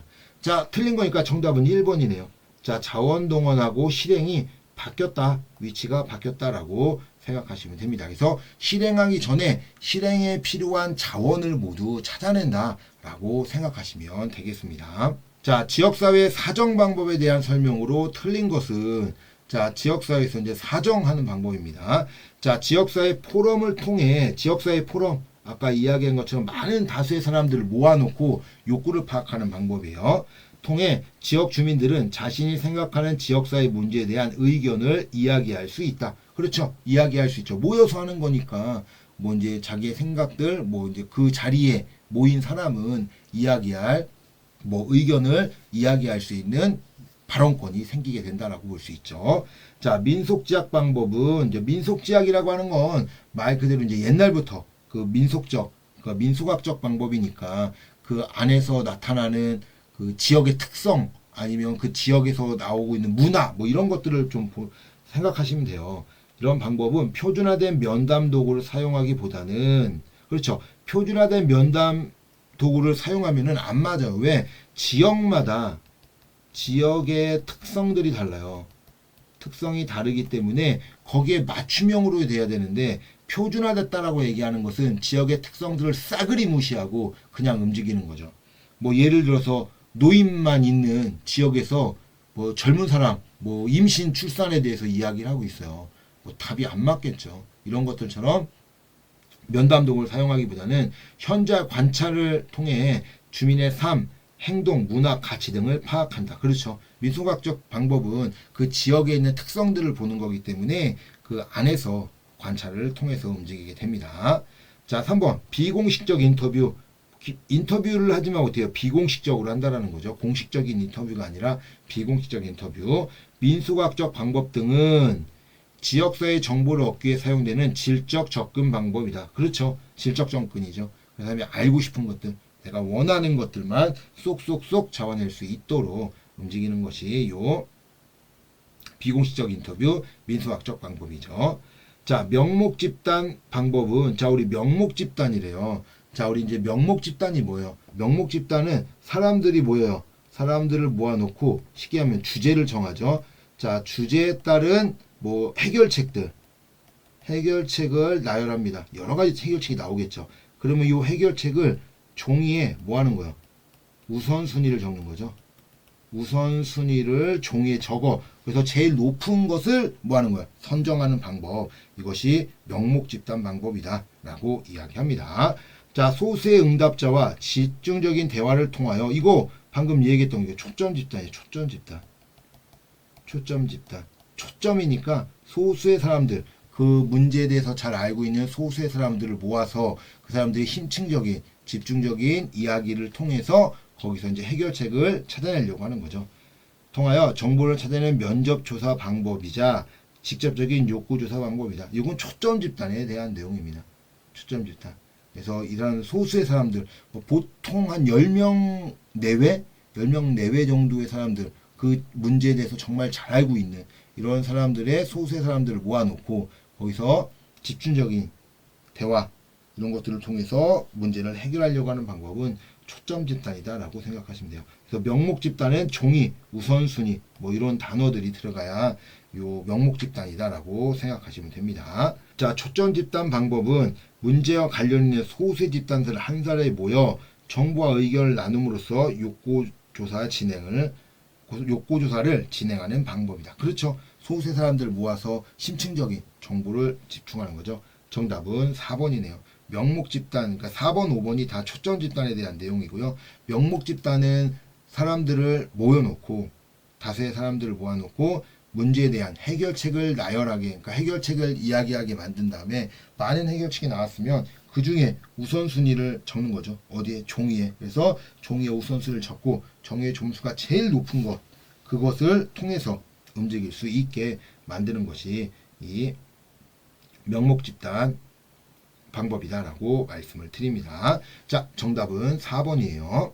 자, 15번. 지역사회복지 실천에서 사회복지사의 역할에 대한 설명은, 자, 여기에 대한, 자, 조력자는 뭐 하는 사람이에요? 옆에서 도와주는 사람이죠. 주민들의 불만을 집약한다든지 조직화를 격려하고 조직이 잘 이끌어갈 수 있도록 조직 옆에서 도와주는 그런 사람들이 조력자죠. 그러니까 조직을 만들어서 조직 구성원의 능력 향상을 시킬 수 있도록 하는 사람들이 요 조력자다. 자, 안내자는 우리 가이드잖아요. 가이드. 우리가 어디 갈 때 그 앞에서 안내해주고 문제점들을 볼 수 있도록 이렇게 도와주는 그런 안내해주는 사람이 안내자. 분석가는 분석하는 거죠. 요 문제가 어떻게 생겼고 이 문제가 왜 생겼고 뭐 이런 문제에 대해서 지역사회 문제에 대해서 분석하는 사람, 이런 사람들이 분석가죠. 자, 옹호자, 옹호 대변하는 거죠. 대변. 클라이언트와 기관이 문제가 생겼다라고 하면은 이 클라이언트 편에 서서 정당성을 주장하는 거죠. 정당성을 주장하고 클라이언트가 서비스를 받을 수 있도록 대변을 한다든지 아니면 옹호해주는 그런 역할들을 하는 것이 옹호자 또는 대변자다라고 이야기해요. 자, 행정가는 행정을 하는 겁니다. 인적, 물적 자원을 가지고 움직이는 거죠. 인적 자원, 물적 자원들을 같이 움직이는, 그걸 가지고 문제를 해결할 수 있도록 옆에서 행정을 하는 사람이 행정가죠. 자, 봅니다. 지역사회 내에 다양한 집단들에 의해 표출된 불만을 집약한다. 불만을 집약한대요. 지역사회 조직 과정에서 지역주민 공통의 목표를 강조한다. 그래야 집단을 만들 수 있겠죠. 지역사회 내 좋은 인간관계를 조성하고 격려한다. 그래야 집단을 만들 수 있겠죠. 자, 집단을 만들어서 집단을 움직이고 집단이 잘 유지될 수 있도록, 그래서 지역 주민들의 그 능력들이 향상될 수 있도록 하는 것, 조력자에 대한 내용입니다. 이런 사회복지사의 역할들, 어떤 역할을 하고 있고 그것이 어떻게 이루어지고 있는지 이런 것들도 조금 잘 알고 있어야 됩니다. 이런 역할들이 실천론에서만 나오는 게 아니라 이렇게 이제 지역사회에서 나오니까요. 그 내용들은 좀 잘 파악하고 있어야 돼요. 자, 16번 사회복지사의 기술입니다. 자, 우리 사회복지사의 기술 어떤 기술인가 보겠습니다. 자, 네트워크, 연결망이죠. 연결망입니다. 지역 주민들이 가지고 있는 인적 자원, 물적 자원들을 모두 이제 움직일 수 있도록 하는 것이 연결망, 네트워크. 자원동원, 인적 자원, 물적 자원들을 가지고 올 수 있도록. 그러니까 자원동원이라고 얘기하는 거랑 뭐 네트워크 기술이랑 비슷하긴 한데요. 네트워크 기술이라고 얘기하는 거는 방금 이야기한 것처럼 그 기존에 있는 연결되어 있는 것을 한다고 하면 자원동원은 새로운 자원을 동원한다라고 생각하시면 돼요. 자, 옹호는 뭐 하는 거야? 옹호하고 대변해 주는 거죠. 클라이언트가 원하는 서비스 받을 수 있도록 클라이언트를 옹호해 주는 역할, 옹호 기술. 자, 연계 기술, 연결시켜 주는 거. 클라이언트가 서비스를 받지 못하고 자원을 받지 못하고 있을 때 서비스와 그 자원을 받을 수 있도록 도와주는 기술. 그것이 바로 연계 기술. 자, 조직화 기술. 조직을 구성하는 거죠. 조직을 만들려고 하는 게 조직화 기술이에요. 그리고 그 조직이 잘 운영될 수 있도록, 잘 연결될 수 있고 잘 앞으로 나갈 수 있도록 보려고 하는 것이 조직화 기술이다 라고 이야기합니다. 자, 불만을 표출할 수 있도록 도우며 표출된 불만을 모두 모으도록 돕는 것이다. 불만을 표출한대요. 사회복지사는 지역 주민 조직이 원활하게 활동할 수 있도록 지역사회 특성을 파악해야 되며 주민들의 참여 유도, 역량 강화, 갈등 관리 등의 역할을 수행하게 된다. 자, 조직화 기술은 조직을 구성할 수 있어야 되겠죠. 그리고 지역 조직, 주민들을 통해서 조직을 만들고 그 조직이 만들어졌다라고 하면 그 조직을 통해서 조직이 잘 운영될 수 있게 옆에서 도와주는 사람이 조력자잖아요. 조직화잖아요. 조직화. 옆에서 도와주는 사람은 조력자라고 한다고 하면요. 조직화는 조직을 만들 수 있도록 노력하는 겁니다. 지역사회 문제를 해결하기 위해 전체 주민을 대표하는 주민들을 선정한다. 뭐야? 조직을 만드는 거죠. 조직 만드는. 정답은 5번이네요. 조직화 기술에 대한 내용입니다. 그래서 조직을 만들어서 그 조직을 통해서 어떻게 행동을 할 건가, 그리고 그 문제에 대해서 어떻게 움직일 건가, 이렇게 보는 것이 요 조직화 기술이다 라고 이야기를 합니다. 그래서 조직에 대한 내용들, 그리고 조직을 만든다든지 뭐 이런 내용들은요, 이 조직화 기술로 보시면 되겠습니다. 아니면 조력자, 그러니까 조직화 기술이 조력자예요. 그러니까 옹호 기술이 옹호자인 것처럼, 연계 기술이 중개자인 것처럼 조직화 기술이 조력자다라고 생각하시면 되겠습니다. 자, 지역사회 보장계획에 대한 설명으로 올바른 것은, 자, 올바른 겁니다. 자, 지역사회 보장 서비스, 그러니까 보장계획이에요. 보장계획. 지역사회 보장 서비스에 수급 조정과 안정적 공급을 도모한다. 그렇죠. 우리 이제 쉽게 생각하면 지역사회 보장계획 어디서 만들어요? 시군구 또는 시도에서 만들죠. 그러면 요걸 가지고 누가, 시군구는 지역사회 보장협의체, 지역사회 보장협의체에서 심의하게 되고, 시도는 시도사회보장위원회 위원회에서 심의를 보게 됩니다. 자, 그러면 왜 심의를 하냐? 우리 지역사회에 있는 그 4년 동안 지역사회에 있는 그 문제들이 잘 해결될 수 있도록 그 계획을 수립하는 게 지역사회 보장계획이잖아요. 그래서 지역사회 보장계획은 4년마다 지역사회 보장계획을 수립한다라고 생각하시면 돼요. 왜? 보장 서비스의 수급 조정, 안정적 공급을 도모하기 위한 거죠. 그래서 지역사회에 있는 문제를 해결하고 아니면 지역사회 보장들을 어떻게 할 건지 그런 거에 대한 내용들이 모두 지역사회 보장계획에 수립되어 있다라고 보시면 되겠습니다. 자, 사회보장에 관한 기본계획과 연계되어야 된다. 그렇죠. 사회보장에 대한 기본계획과 연계되어 있어야 돼요. 그래야지만 지역사회에 있는 그 문제들을 모두 해결할 수 있게 되는 거죠. 그래서 기본계획, 사회보장에 관한 기본계획과 연결되어 있어야 됩니다. 그래야 그거에 맞춰서 움직일 수 있겠죠. 자, 공공과 민간의 적극적이고 자발적인 참여가 전제되어야 된다. 보장계획에서는요. 자, 이것이 틀렸는데 보장계획에서는 지역사회 보장계획은 누가 만들어요? 누가 만들기는 공공이 만들죠.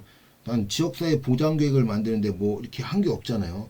그래서 누가 만드냐라고 하면은 요건 방금 이야기한 것처럼 이 내용들은 공공이 만들게 됩니다. 그래서 공공이 뭐 민간에게 뭐 욕구조사를 해서 공공이 만든다라고 얘기하지만 뭐 적극적이고 자발적인 참여가 전제되진 않아요.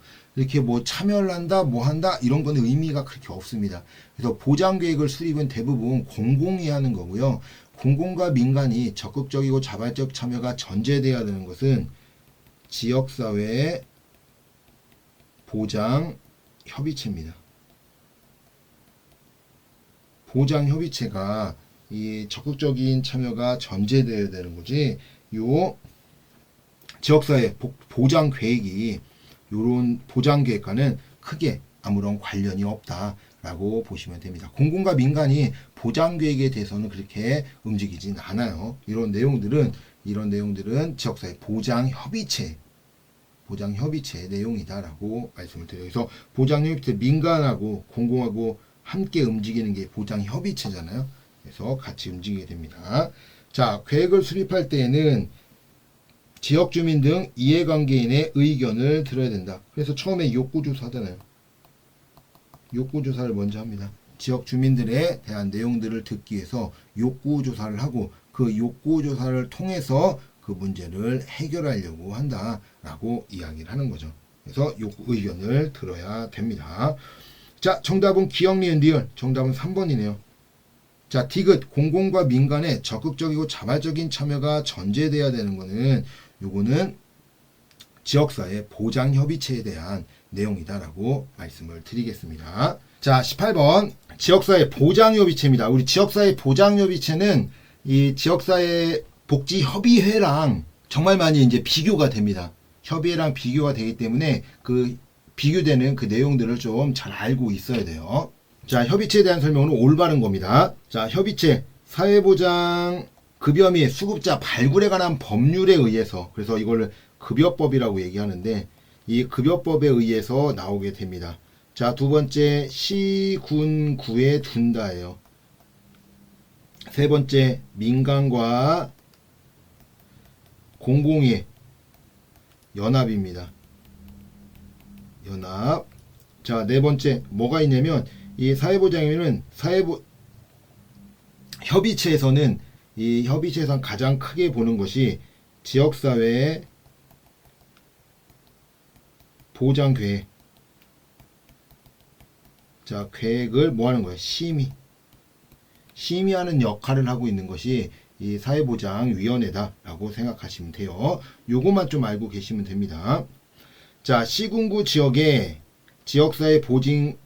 지역사회보장 증진 및 관계기관 간 협력 및 연계를 강화하기 위해 설치된 것이다. 자, 시군구에 설치했대요. 맞죠? 시군구에 기관이라든지 협력, 연계해서 지역사회에 있는 보장을, 사회보장을 어떻게 할 건가, 이런 것들에 대해서 모든 것들을 위해 연계하고 강화하고 모든 것을 잘 할 수 있도록 묶어놓은 것이 이 지역사회 보장협의체다라고 보시면 됩니다.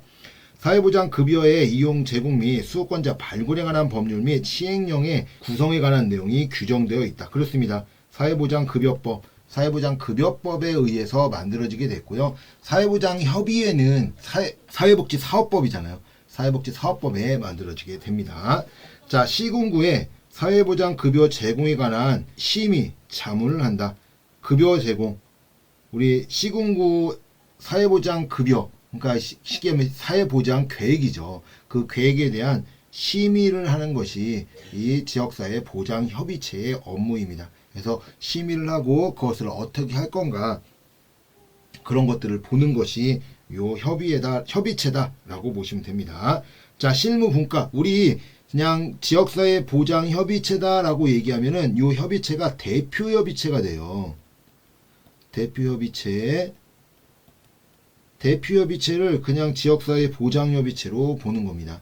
자, 요 밑에 실무협의체가 있어요. 실무협의체가 있고 그 밑에 실무분과로 이루어집니다. 그 밑에 읍면동 지역사회 보장협의체가 있습니다. 협의체 이렇게 움직이는 거예요. 실무분과에서는 지역사회 보장 관련 기관, 법인, 단체, 시설 간의 연계 협력을 강화하기 위해 구성, 운영한다. 그렇습니다. 실무분과는 말 그대로 실무자들이 움직이는 거예요. 그래서 기관이라든지 단체 이런 협력과 협력을 통해서, 연계 협력을 통해서 뭐 지역사회에 있는 문제들을 해결하기 위해서 노력하게 되는 거죠. 그래서 이런 것들을 강화하기 위해서 구성, 운영하는 것이 실무분과입니다. 그래서 실무협의체가 만들어지고, 실무분과는 지역사회마다 달라요. 시군구마다 이 실무분과가 다릅니다. 청소년 분과, 아동 분과, 노인 분과, 이렇게 뭐 지역사회에 필요한 분과들을 개설하게 되고, 그리고 나서 거기에 맞춰서 움직이게 되는 거죠. 자, 이런 것들처럼 그렇게 만들려면 시설들의 그런 연계 협력이 중요하게 된다라고 이야기합니다. 자, 올바른 거니까 5번이네요. 기억, 니은, 디귿, 리을 모두 요 지역사회 보장협의체에 대한 내용이다라고 보시면 되겠습니다. 19번 문제입니다. 사회복지 협의에 대한 설명으로 틀린 것은, 자, 사회복지 협의회 특징이 있죠. 자, 첫 번째, 사회복지사업법. 사업법에 의해서 나타나게 됩니다. 사회복지사업법. 자, 두 번째, 사회복지협의회는 민간 단체이죠. 또는 연합, 민간의 연합입니다. 공공이 포함되지 않는다 생각하시면 되고요. 자, 세 번째, 중앙이죠. 한국사회복지협의회를 두며, 시도 사회복지협의회를 두며, 그 다음에 시군구, 필요시 시군기 둔다. 시군구는 임의 규정입니다. 그 다음에 지역사회 보장교회 계획에 뭐 할 수 있는 거요? 이거 넣어주세요. 건의를 할 수 있습니다. 자, 기부문화 조성, 공동모금의 업무 아니고요. 자원봉사진흥, 자원봉사센터 아니다. 더 업무 아니다. 그래서 협의회가 이런 업무들을 보고 있다라고 기억을 하셔야 됩니다. 자, 1번 사회복지 단체 상호 간의 연락 조정 및 협의 기능을 중심으로 한다. 그렇죠. 같이 하고 같이 연락을 하면서 단체들끼리의 업무 조정을 하려고 하는 것이 협의회다라고 이야기합니다. 사회복지 사업법에 따라 사회복지 법인으로 규정하고 있다. 그렇습니다. 사회복지 사업법에 따라 협의회 또는 이제 공동모금의 사회복지 사협회 뭐 이런 것들이 모두 사회복지, 그러니까 보건복지부 산하에 있는 사회복지 법인으로 들어가 있습니다. 사회복지협의의 경우 그 공공성을 인정받아 기타 공공기관으로 지정되었다. 그렇죠. 사회복지 법인으로 되어 있는데 방금 기타 공공기관으로 지정되어 있습니다. 1990년 사회복지 법인이 사회복지협의회로 명칭이 변경되었다. 자, 한국사회복지협의회로 이름이 변경되었던 기간은요 1970년이에요. 사회복지사업법이 만들어지고 나서 그 후로 한국사회복지협의회란 이름으로 명칭이 변경되었습니다. 정답은 4번이네요. 자, 민간의 협력을 위한 기구로 자율적 협력 조정단체이다. 그렇습니다. 민간의 협력을 위한 기구로서요 자율적으로 협력과 조정 대상의 단체입니다. 정답은 4번이 틀렸네요. 자, 20번 지방분권화에 대한 설명으로 올바른 것은, 자, 지방분권화입니다. 자, 이제 지방분권화가 됨으로써 이 지방이 이제 힘을 갖게 됐는데, 지방분권화라고 하는 것은 뭐예요? 국가가 이제 하고 있던, 중앙정부가 하고 있던 그런 업무들을 지방자치에 이제 권한이 내려가는 거죠. 그래서 지방자치단체가 그 중앙정부의 위임을, 권한을 위임받아서 자신에 맞게끔, 자신의 지역에 맞게끔 정책 결정이든 집행과정 이런 것들을 하게 되는, 그러면서 주민들이 참여하게 되는 그런 것들이 이제 지방분권화다라고 이야기할 수 있겠죠. 자, 복지사업의 지방 이양을 위해 2005년부터 실시된 분권교부세는 2010년부터 보통교부세로 통합되었다. 자, 2005년부터 이 복지사업에 의해서 분권교부세라는 것이 있었어요. 그래서 분권교부세로 5년간 시행됩니다. 그래서 2005년부터 2009년까지 실시가 돼요. 자, 그런데 문제가 생깁니다. 이게 지역사회가 뭐가 갑자기 지방분권화가 되다 보니까 예산이죠, 예산.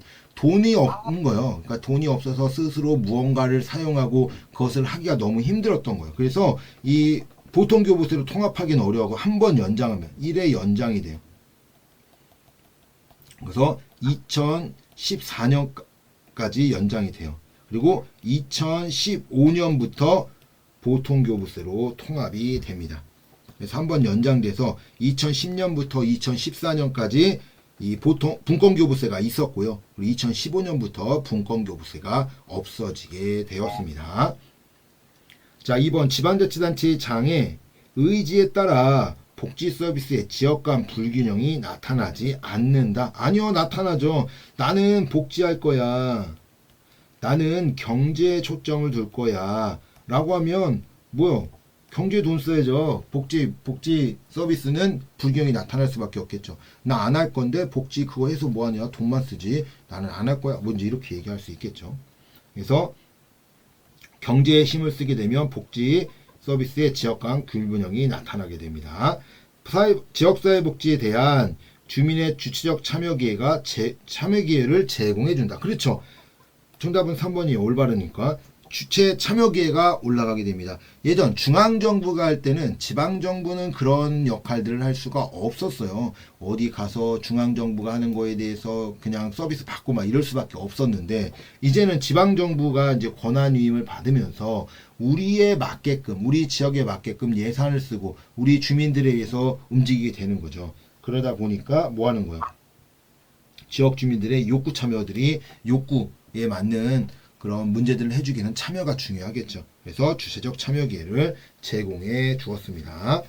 자, 지방정부 부서의 역할이 약화되고 비정부 조직의 자원이 활용된다. 자, 지방행정부서의 역할이 약화가 된대요. 자, 어때요? 약화가 되는 게 아니라 뭐가 될까요? 강화가 되겠죠. 역할이 이제 약화되지 않고 강화가 되는 거예요. 강화가.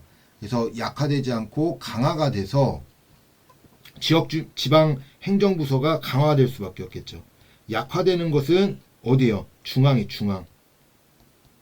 약화되는 거고 지방정부는 강화가 됩니다. 자, 비정부 조직의 자원이 활용된다. 뭐 비정부 조직 자원이 활용될 수 있겠죠. 뭐 비정부 조직이니까 뭐요? 민간으로 볼 수 있어요. 민간의 자원이 활용될 수 있습니다. 자, 그렇지만 지방정부 역할이 약화되는 것이 아니라 강화되고 중앙정부가 약화가 됩니다. 왜? 위임시켜놨으니까 네가 해 라고 얘기하니까 중앙정부는 손을 빼버린다라고 이야기할 수 있겠죠. 자, 지역사회복지에 대한 책임의식 약화, 지역이기주의가 나타날 수 있다. 자, 강화겠죠. 강화.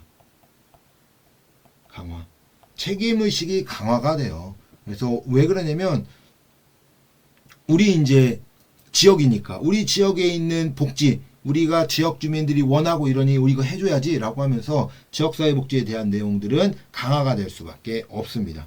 그래서 우리 지역 주민이 원하는 거, 지역 주민에 대한 좋은 것들, 이런 것들만 해주려고 하는 책임의식이 강화가 돼요. 그래야 어떻게 되는 거야? 그래야 내가 다시 한번 선거에 또 나가서 내가 뽑히지. 안 그러면 내가 이제 정치적으로 힘이 없어져. 뭐 이렇게 얘기할 수 있겠죠. 그래서 지역사회복지에 대한 지방정부는 책임의식이 강화가 됩니다. 그러면서 지역 이기주의가 나타날 수 있어요. 왜 그러면 우리 지역엔 좋은 것만 갖고 와야 되죠. 쓰레기 매립장, 왜 서울에서 쓰레기를 그렇게 많이 버리면서 이 쓰레기를 왜 인천에다 갖다 버리고 있고, 이런 것들이 말이 안 되는 거죠. 그러니까 돈을 더 내라고 하는 거예요. 인천시에서는 돈을 더 내라. 니네 돈 많으니까. 싫으면 니네 쓰레기 니네가 갖다 버리든가. 왜 서울시에 있는 쓰레기 매립장을 없애가지고 축구장을 만들고 그리고 나서 인천에 버려. 뭔지 이렇게 얘기하는 거죠. 그러면서 돈 더 내라 라고 얘기하는, 그게 지역 이기주의인 거예요. 지역 이기주의. 왜? 더러운 거, 위험한 거 우리 지역에 들어오지 말아라. 대신 뭐 만들어요? 지하철이라든지 뭐 좋은 것들만 나타나는 것들, 이런 것들을 원하게 되는 거죠. 자, 정답은 3번이네요. 지역사회복지에 대한 주민의 주체적 참여 기회가 제공되는 것이 지방분권에 대한 올바른 이야기입니다. 자, 사회복지관에 대한 설명으로 틀린 것은, 자, 이제 복지관입니다. 복지관도 한 문제가 꼭 나오니까 이 내용 좀 잘 아셔야 돼요. 자, 복지관은 지역사회의 특성과 지역 주민의 욕구와 문제에 신속히 대응해야 된다. 그렇죠. 지역사회의 특성이 달라요. 지역사회마다 자기네들이 가지고 있는 특성, 욕구 다 다르겠죠. 그리고 주민 욕구 문제, 이게 다르잖아요. 그러니까 거기에 적절하게 신속히 대응할 수 있도록 만드는 것이 복지관의 역할이다 라고 이야기합니다. 사회복지관의 설치 및 운영과 관련해서는, 자, 설치하고 운영에 관련해서는 사회보장 기본법 규정에 따른다. 자, 우리 복지관 어디 나와 있어요? 뭐 물론 사회보장에 대한 내용에서 나오면 좋을 수 있겠지만 사회보장 기본법에 백날 찾아봐야 나오는 게 수구권밖에 없어요. 수구권에 대한 내용들 뭐 이런 내용이 나오고요. 복지관은 사업법이겠죠. 사회복지 사업법의 복지관의 운영에 대한, 설치 운영에 대한 내용이요. 국가 및 지방자치단체가 뭐 설치 운영할 수 있다. 그 외자가 할 땐 시군구에 뭐 하래요? 신고해야 된다. 뭐 이렇게 얘기하는 것들처럼 실치 운영에 대한 그리고 국가와 지방자치단체가 설치하고 운영하지 못할 경우 위탁할 수 있다. 뭐 이제 이런 내용들이 막 들어가 있는 게 사회복지사업법에 내용이 들어가 있습니다. 자, 복지관은 사례관리, 서비스 제공, 지역 조직화 기능 등을 수행한다. 그렇습니다. 사례관리, 서비스 제공, 지역 조직화 기능들을 수행하게 됩니다. 자, 복지관은 사회복지법인이나 비영리법인에 위탁하여 운영하게 할 수 있다. 그렇습니다. 비영리법인이 대부분 종교법인 생각하시면 돼요. 그래서 이런 것들, 자, 영리법인 안 되겠죠. 영리법인 안 됩니다. 뭐 비영리 단체, 뭐 영리단체 이런 단어들 다 조심하셔야 돼요. 한번 들어본 거랑 안 들어본 거랑 좀 차이가 있으니까 영리법인, 비영리단체, 영리단체 안 된다. 비영리법인만 가능해요. 1990년대 시설평가 제도에 따라 자 97년이죠. 97년 그래서 사회복지관도 평가를 받기 시작했다. 그렇죠. 3년 평가. 3년마다 모든 기관은 평가를 받아야 됩니다. 자, 정답은 2번이네요. 사회복지관 설치 운영은 사회복지사업법에 나오는 거지 사회보장 기본법에 나오는 것은 아닙니다. 자, 사회복지 서비스 기관에 대한 설명으로 틀린 것은 이렇게 이제 전체적으로 내용이 나올 수도 있어요. 그래서 이 내용들을 알고 있냐가 중요하죠. 사회복지관의 주민 조직화 사업은 주민 교육 및 주민 복지 증진 사업이 포함된다. 그렇습니다. 주민 교육, 주민 복지 증진 뭐 이런 내용들이 주민 조직화 사업이니까 주민 조직화는 뭐예요? 지역 주민들을 모아서 능력을 향상시켜서 스스로 문제에 대처할 수 있도록 만드는 게 주민 조직화 사업이잖아요. 그러다 보니까 주민 교육, 복지 증진 사업이 포함됩니다. 자, 읍면동 복지 허브화 사업은 행정복지센터를 중심으로 한 지역 내 복지 서비스의 통합 제공을 추구한다. 그렇죠. 허브화 사업 복지 행정 중심을 해서 지역사회 통합 제공을 하려고 합니다. 그래서 그 주민센터가 행정복지센터가 중앙에 서서 그 문제들을 모두 읍면동에 있는 내용들을 모두 역할을 하려고 하는 것이 요 읍면동 복지허브화 사업이다라고 말씀을 드립니다. 그리고 나서 시군구로 올라가게 되는 거죠. 자, 희망복지지원단 2012년에 만들어지고 시군구에 있고 통합사례관리를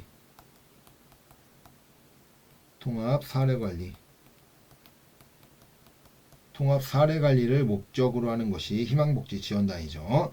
지역 주민 맞춤형 통합 서비스 체계를 구축을 목적으로 지역사회가 보유한 자원과 서비스를 총괄적으로 조정한다. 그렇습니다. 전체적으로 지역 주민에 있는 서비스들을 주기 위해서 그 지역이 갖고 있는 서비스라든지 자원이라든지 이런 것들을 모두 동원해서 지역사회의 주민들에게 뭐 아니면 그 사례 관리하는 대상들에게 통합적인 서비스를 주려고 하는 것이 희망복지 지원단입니다. 그래서 조정하는 거예요, 조정. 왜냐면 아까 통합 사례 관리라고 하는 것이 원하는 서비스 주고 거기에 맞춰서 움직일 수 있는 거기 때문에요. 그 필요한 것들 누락 아니면은 중복 이런 것들이 나타나지 않도록 조정하는 것이 희망복지 지원단의 역할입니다. 자, 사회서비스원은 사회서비스원이래요. 이 사회서비스원이라고 하는 것은 뭐 요양보호사, 뭐 장애인 활동보조인, 어린이집, 뭐 이런 사회복지 근로자들 있잖아요. 그래서 이제 이런 사회복지 근로자들을 정부에서 고용합니다. 그러니까 원래 이거 민간에서 원래 사회복지 근로자들을 움직였잖아요. 근데 이거를 공공에서 그것들을 이제 고용을 하고 뭐 인력, 뭐 처우, 뭐 인력에 대한 처우라든지 아니면 서비스의 질이라든지 요런 것들을 개선하기 위해서 설립된 것이 요 서비스원이에요. 사회서비스원. 시도에 있어요. 시도에 사회서비스원인데 2019년에 이제 시범 사업을 하게 돼요. 시범 사업을 하게 되는데 방금 제가 어디 있다고 그랬어요? 시도에 만들어졌다고 그랬죠? 시도에 만들어진 겁니다. 그래서 시도에 설치되어 있으며 여기까지 맞죠? 중앙정부가 직접 운영한다. 시도에 만들어놨는데 중앙정부가 만들 필요는 없겠죠. 그래서 중앙정부가 그 운영하는 것이 아니라 시도 단위에 설치되어 있어서 시도가 직접 지자체에서 운영하고 있습니다. 그래서 저도 인천시 사회서비스원 뭐 이제 이렇게 알고 있는 거죠. 그래서 중앙정부가 직접 운영하지 않아요. 그리고 지방분권화가 되어 있기 때문에 중앙정부가 직접적으로 무언가를 한다, 그렇게 생각하시면 안 됩니다. 중앙정부가 무언가를 하진 않아요. 자, 5번 시군구 지역사회복지협의회와 시도사회복지협의회는 별도의 법인으로 설치되어 운영되고 있다. 그렇죠. 시도사회보장위원회, 시군구 사회복지협의회, 시도사회복지협의회 별도의 법인으로 움직이게 됩니다. 그래서 자, 시군구 사회보장협의회잖아요. 자, 시군구 원래 이제 요 시군구 사회보장협의회는 어떻게 돼 있어요? 필요시 둔다죠. 필요시 둔다. 근데 사회복지협의회는 별도의 서비로 결치되어 있지만 요거는 둔다예요. 둔다. 강제로 둔다 이렇게 되어 있고, 필요한 경우 그 밑에 있는 시도, 그래서 뭐 이런 지방 같은 경우에는 대부분 시군구 사회복지협의회가 있어요. 물론 이제 서울이나 뭐 위에도 이제 시군구가 있긴 한데 만들어지는데 그렇게 크게 운영되고 있지는 않죠. 협의회 시도처럼.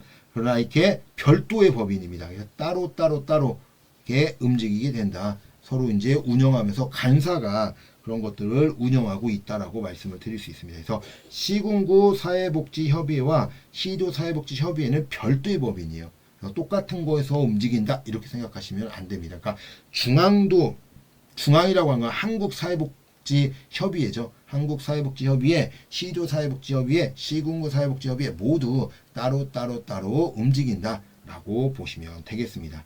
자, 정답은 4번이네요. 사회서비스원은 중앙정부가 아니라 지자체, 시도 지자체에서 운영하고 있다라고 말씀을 드립니다. 자, 23번 자활사업에 대한 설명으로 틀린 것은, 자, 자활사업입니다. 뭐 이제 요새는 이런 자활사업에 대한 문제가 이렇게 많이 나오진 않아요. 예전에는 한 7, 8년 전만 하더라도 막 자활사업에 대한 문제들이 많이 나왔었는데 요새는 그렇게 자활사업에 대한 내용들은 많이 나오지 않습니다. 자, 자활 근로사업은 근로유지형, 사회서비스 일자리형, 취업형, 시장 진입형으로 구분된다. 자, 틀린 거니까 정답은 1번입니다. 왜 틀렸냐면 취업형이 없어요. 이게 없어요. 취업할 수 있다? 뭐 이러진 않습니다. 근로유지형, 사회서비스 일자리형, 뭐 인턴형이 있죠.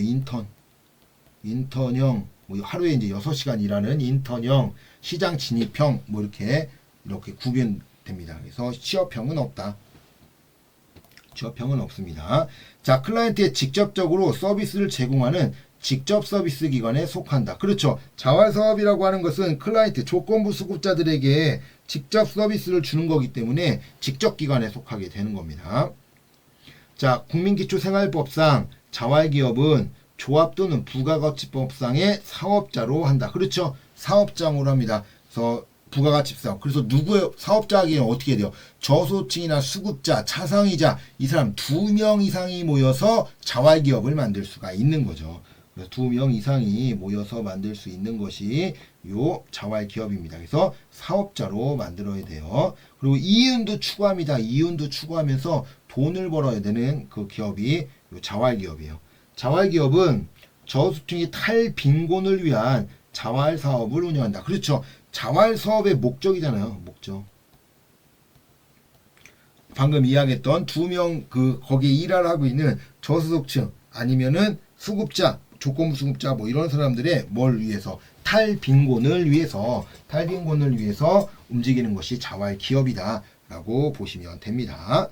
자, 5번 자활사업 활성화를 위해 민간 협력체인 자활기관 협의체가 운영되고 있다. 그렇습니다. 자활기업 기관들이 많이 있기 때문에 뭐 시군구마다 있기 때문에 그런 협의체가 운영되고 있습니다. 자, 정답은 1번이네요. 1번. 자, 취업형은 없어요. 그 근로사업의 이제 유형으로는 근로유지형, 사회서비스형, 인턴형, 시장 진입형 이렇게 있는 거지 취업형은 없다라고 생각을 하시면 되겠습니다. 자, 아른스타인 주민참여 8단계가 있죠. 자, 이 주민참여 8단계를 좀 잘 아셔야 돼요. 요 주민참여 8단계가 정말 시험에 잘 나오고 있거든요. 그래서 요걸 좀 잘 아셔야 되는데, 조치, 정상회 협권주죠. 조치 정상회 협권주 이렇게 들어가는 거죠. 조작, 치료, 정보 제공, 상담, 회유, 협동 단계, 권한 위임, 주민 권력 단계로 이제 이루어지게 됩니다. 이렇게 세 가지로 이제 이루어지게 되는 거죠. 자, 비참여, 참여할 수 없어요. 지역사회에 무언가를 하고 내가 이렇게 움직이고 내가 저렇게 얄짤 없어요. 그냥 참여할 수가 없습니다. 참여하지 않고 그대로 무언가를 할 수 없게끔 그냥 정보만 제공받는 거예요. 그래서 지역사회에서 그냥 이렇게 움직이는 것대로 이제 내가 받고 이렇게 움직이는 거지, 내가 무언가를 하고 거기에 맞춰서 내가 무언가를 받고 이런 거 하나도 없다라고 이야기하는 겁니다. 그래서 비참해요. 참여할 수 없어요. 자, 두 번째가 형식적 참여죠. 형식적 참여. 참여를 하는데 뭐예요? 그냥 형식적인 거야. 아무것도 없고. 이게 틀리네. 주민 권력이 아니죠. 여기가 주민 권력이죠. 주민 권력, 주민 통제죠. 통제. 주민 통제로 이루어지게 됩니다. 그래서 주민 권력은 주민이 이제 더 힘이 더 센 거죠. 그래서 모든 것들을 주민이 할 수 있도록. 자, 비참여 조작입니다. 조작. 말 그대로 그냥 교육받는 거죠. 교육받아가지고 내가 원하는 것들, 이런 정보가 있구나, 이런 게 저런 게 있구나, 저렇구나, 라고 이제 받아들일 수 있는 것, 이런 것들이 이제, 비참여구나, 라고 생각하시면 돼요. 그랬더니 교육받고 거기서 원하는 것들이 나오겠죠. 그래서 불만을 표출해요. 불만을 이야기했더니 뭐라고요? 다음에 이런 사업을 하면 그 지금 불만을 가졌던 거 다 참상해서 넣어서 그 사업을 하겠습니다. 이제 하는 게 이제 비참여죠. 자, 형식적 참여, 정보 제공이요. 이제 모입니다. 자, 모여서 교육을 받는 거예요. 모여서 교육받아가지고, 이 내용으로 움직이는구나. 이걸 알게 되는 거죠. 자, 그리고 나서 거기에 대해서 상담하는 거죠. 이거는 왜 이런 겁니다. 이렇게 얘기해요. 그래서 모였으니까, 우리 이제 정보 제공을 할 때 모여서 이제 정보 제공을 한 거잖아요. 그래서 회유는 환류가 나타나지 않습니다. 그냥 듣기만 하는 거라고 하면, 상담은 듣고 거기에 맞는 질문을 한다든지 이렇게 이제 참여가 유도가 돼. 참여가 가능합니다. 자, 그랬더니 뭐 하는 거예요? 회유하는 거예요. 결정은 공공이. 맞아요. 그렇게 생각할 수 있는데 이거는 이렇게 다 정해졌기 때문에 이렇게 할 거고요. 다음에 이제 뭔가 하겠죠. 이렇게 이야기하는 것들이 회유. 그러니까 주민의 참여는 확대가 됐지만 최종 판단은 누가 하는 거예요? 공공이 한다라고 이야기하는 거죠. 자, 이제 협동 단계. 자, 협동 단계는 우리 이거 결정은 공공이 하는 거예요. 공공. 그런데 수정이 가능한 겁니다. 이야기하면서 수정할 수 있도록 하는 것이 협동 단계다. 그래서 같이 이야기하면서 민간이 이야기한 거 공공이 듣고 수정이 가능할 수 있는 거죠. 자, 권한위임 결정은 민간이 하는 것이 이 권한위임이죠. 자, 주민통제 입안부터 결정까지 모든 것들을 민간이 하는 것이 주민 권력입니다. 주민 통제죠. 그래서 조치, 정상의 협권주 이렇게 해서 8가지로 이루어지는 것이 아인슈타인의 주민 참여 8단계다라고 이야기해요. 자, 틀린 겁니다. 자, 회유 단계는 주민 참여는 확대되지만, 그렇죠. 주민 참여는 확대되지만 최종 판단은 행정기관이 수행하는 단계이다. 그렇습니다. 아무리 얘기한다 보지만 누가 하는 거예요? 행정기관이 수행하는 거죠. 정보 제공, 이제 모여서 정보 제공을 주는 거예요. 행정이 주민에게 정보만 제언할 뿐 환류는 나타나지 않는다. 맞죠? 정보만 주는 거예요. 모여서 정보를 주는데 그냥 듣고 가는 거죠. 거기에 대해서 어떤 이야기를 한다든지 이런 건 할 수는 없습니다. 자, 협동 단계. 자, 협동 단계입니다. 자, 협동이라고 얘기하는 것은 말 그대로 같이 움직이는 거잖아요. 행정기관이 최종 결정을 하지만 주민들의 필요로 하는 경우 협상을 진행한다. 그렇죠. 제가 아까 이게 협동단계 협권주였잖아요. 그래서 그 합의가 가능하다. 그래서 이런 거 필요하다라고 하면은 뭐 필요하면 뭐 서비스 들어갈 수도 있는, 주민들이 원해서 들어갈 수도 있는, 주민이 필요로 하는 경우 협상이 진행이 됩니다. 자, 권한위임. 그 다음이죠. 뭐요? 결정을 하는데 민간에게 권한을 위임해 놓은 거예요. 누가 결정하냐면 민간이 결정하는 거죠. 결정 단계에서 주민들이 강력한 권한을 행사할 수 있는 단계이다. 그렇죠. 결정적으로 강력한 권한을 할 수 있는 단계가 요 권한 위임 단계입니다. 자, 상당. 권력 관계의 변화와 권력의 재분배가 가능한 주민 참여 단계이다. 자, 상담이에요, 상담. 상담이라고 하는 것은 공청회, 뭐 집회 등을 통해서 그 이야기를 들었어. 그래서 그 주민들하고 이제 이야기할 수 있는, 이야기하는 거예요. 그렇구나, 니네가 이런 생각하는구나, 이렇게 형식적인 상담하는 그런 단계가 상담 단계죠. 근데 권력 관계를 변화와 권력의 재분배가 가능한 이런 단계들, 이런 것들은 협동 단계입니다. 협동 단계. 협동 단계. 아까 이야기한 것처럼 협동 단계 결정은 행정기관에 주민의 필요한 경우 협상이 진행된다고 했잖아요. 그러니까 권력의 변화라든지 재분배가 가능한 거죠. 이런 가능한 주민 참여 단계는 협동 단계다라고 생각을 하시면 되겠습니다. 그래서 틀린 거니까 정답은 5번이요. 상담 단계가 아닌 협동 단계에 대한 내용입니다. 자, 지역사회 복지 운동입니다. 자, 요새 이제 핫하죠. 이 지역사회 복지 운동. 매번 나와요, 매번. 그래서 이제 지역사회 복지 운동에 대한 내용도 좀 잘 알고 있어야 돼요.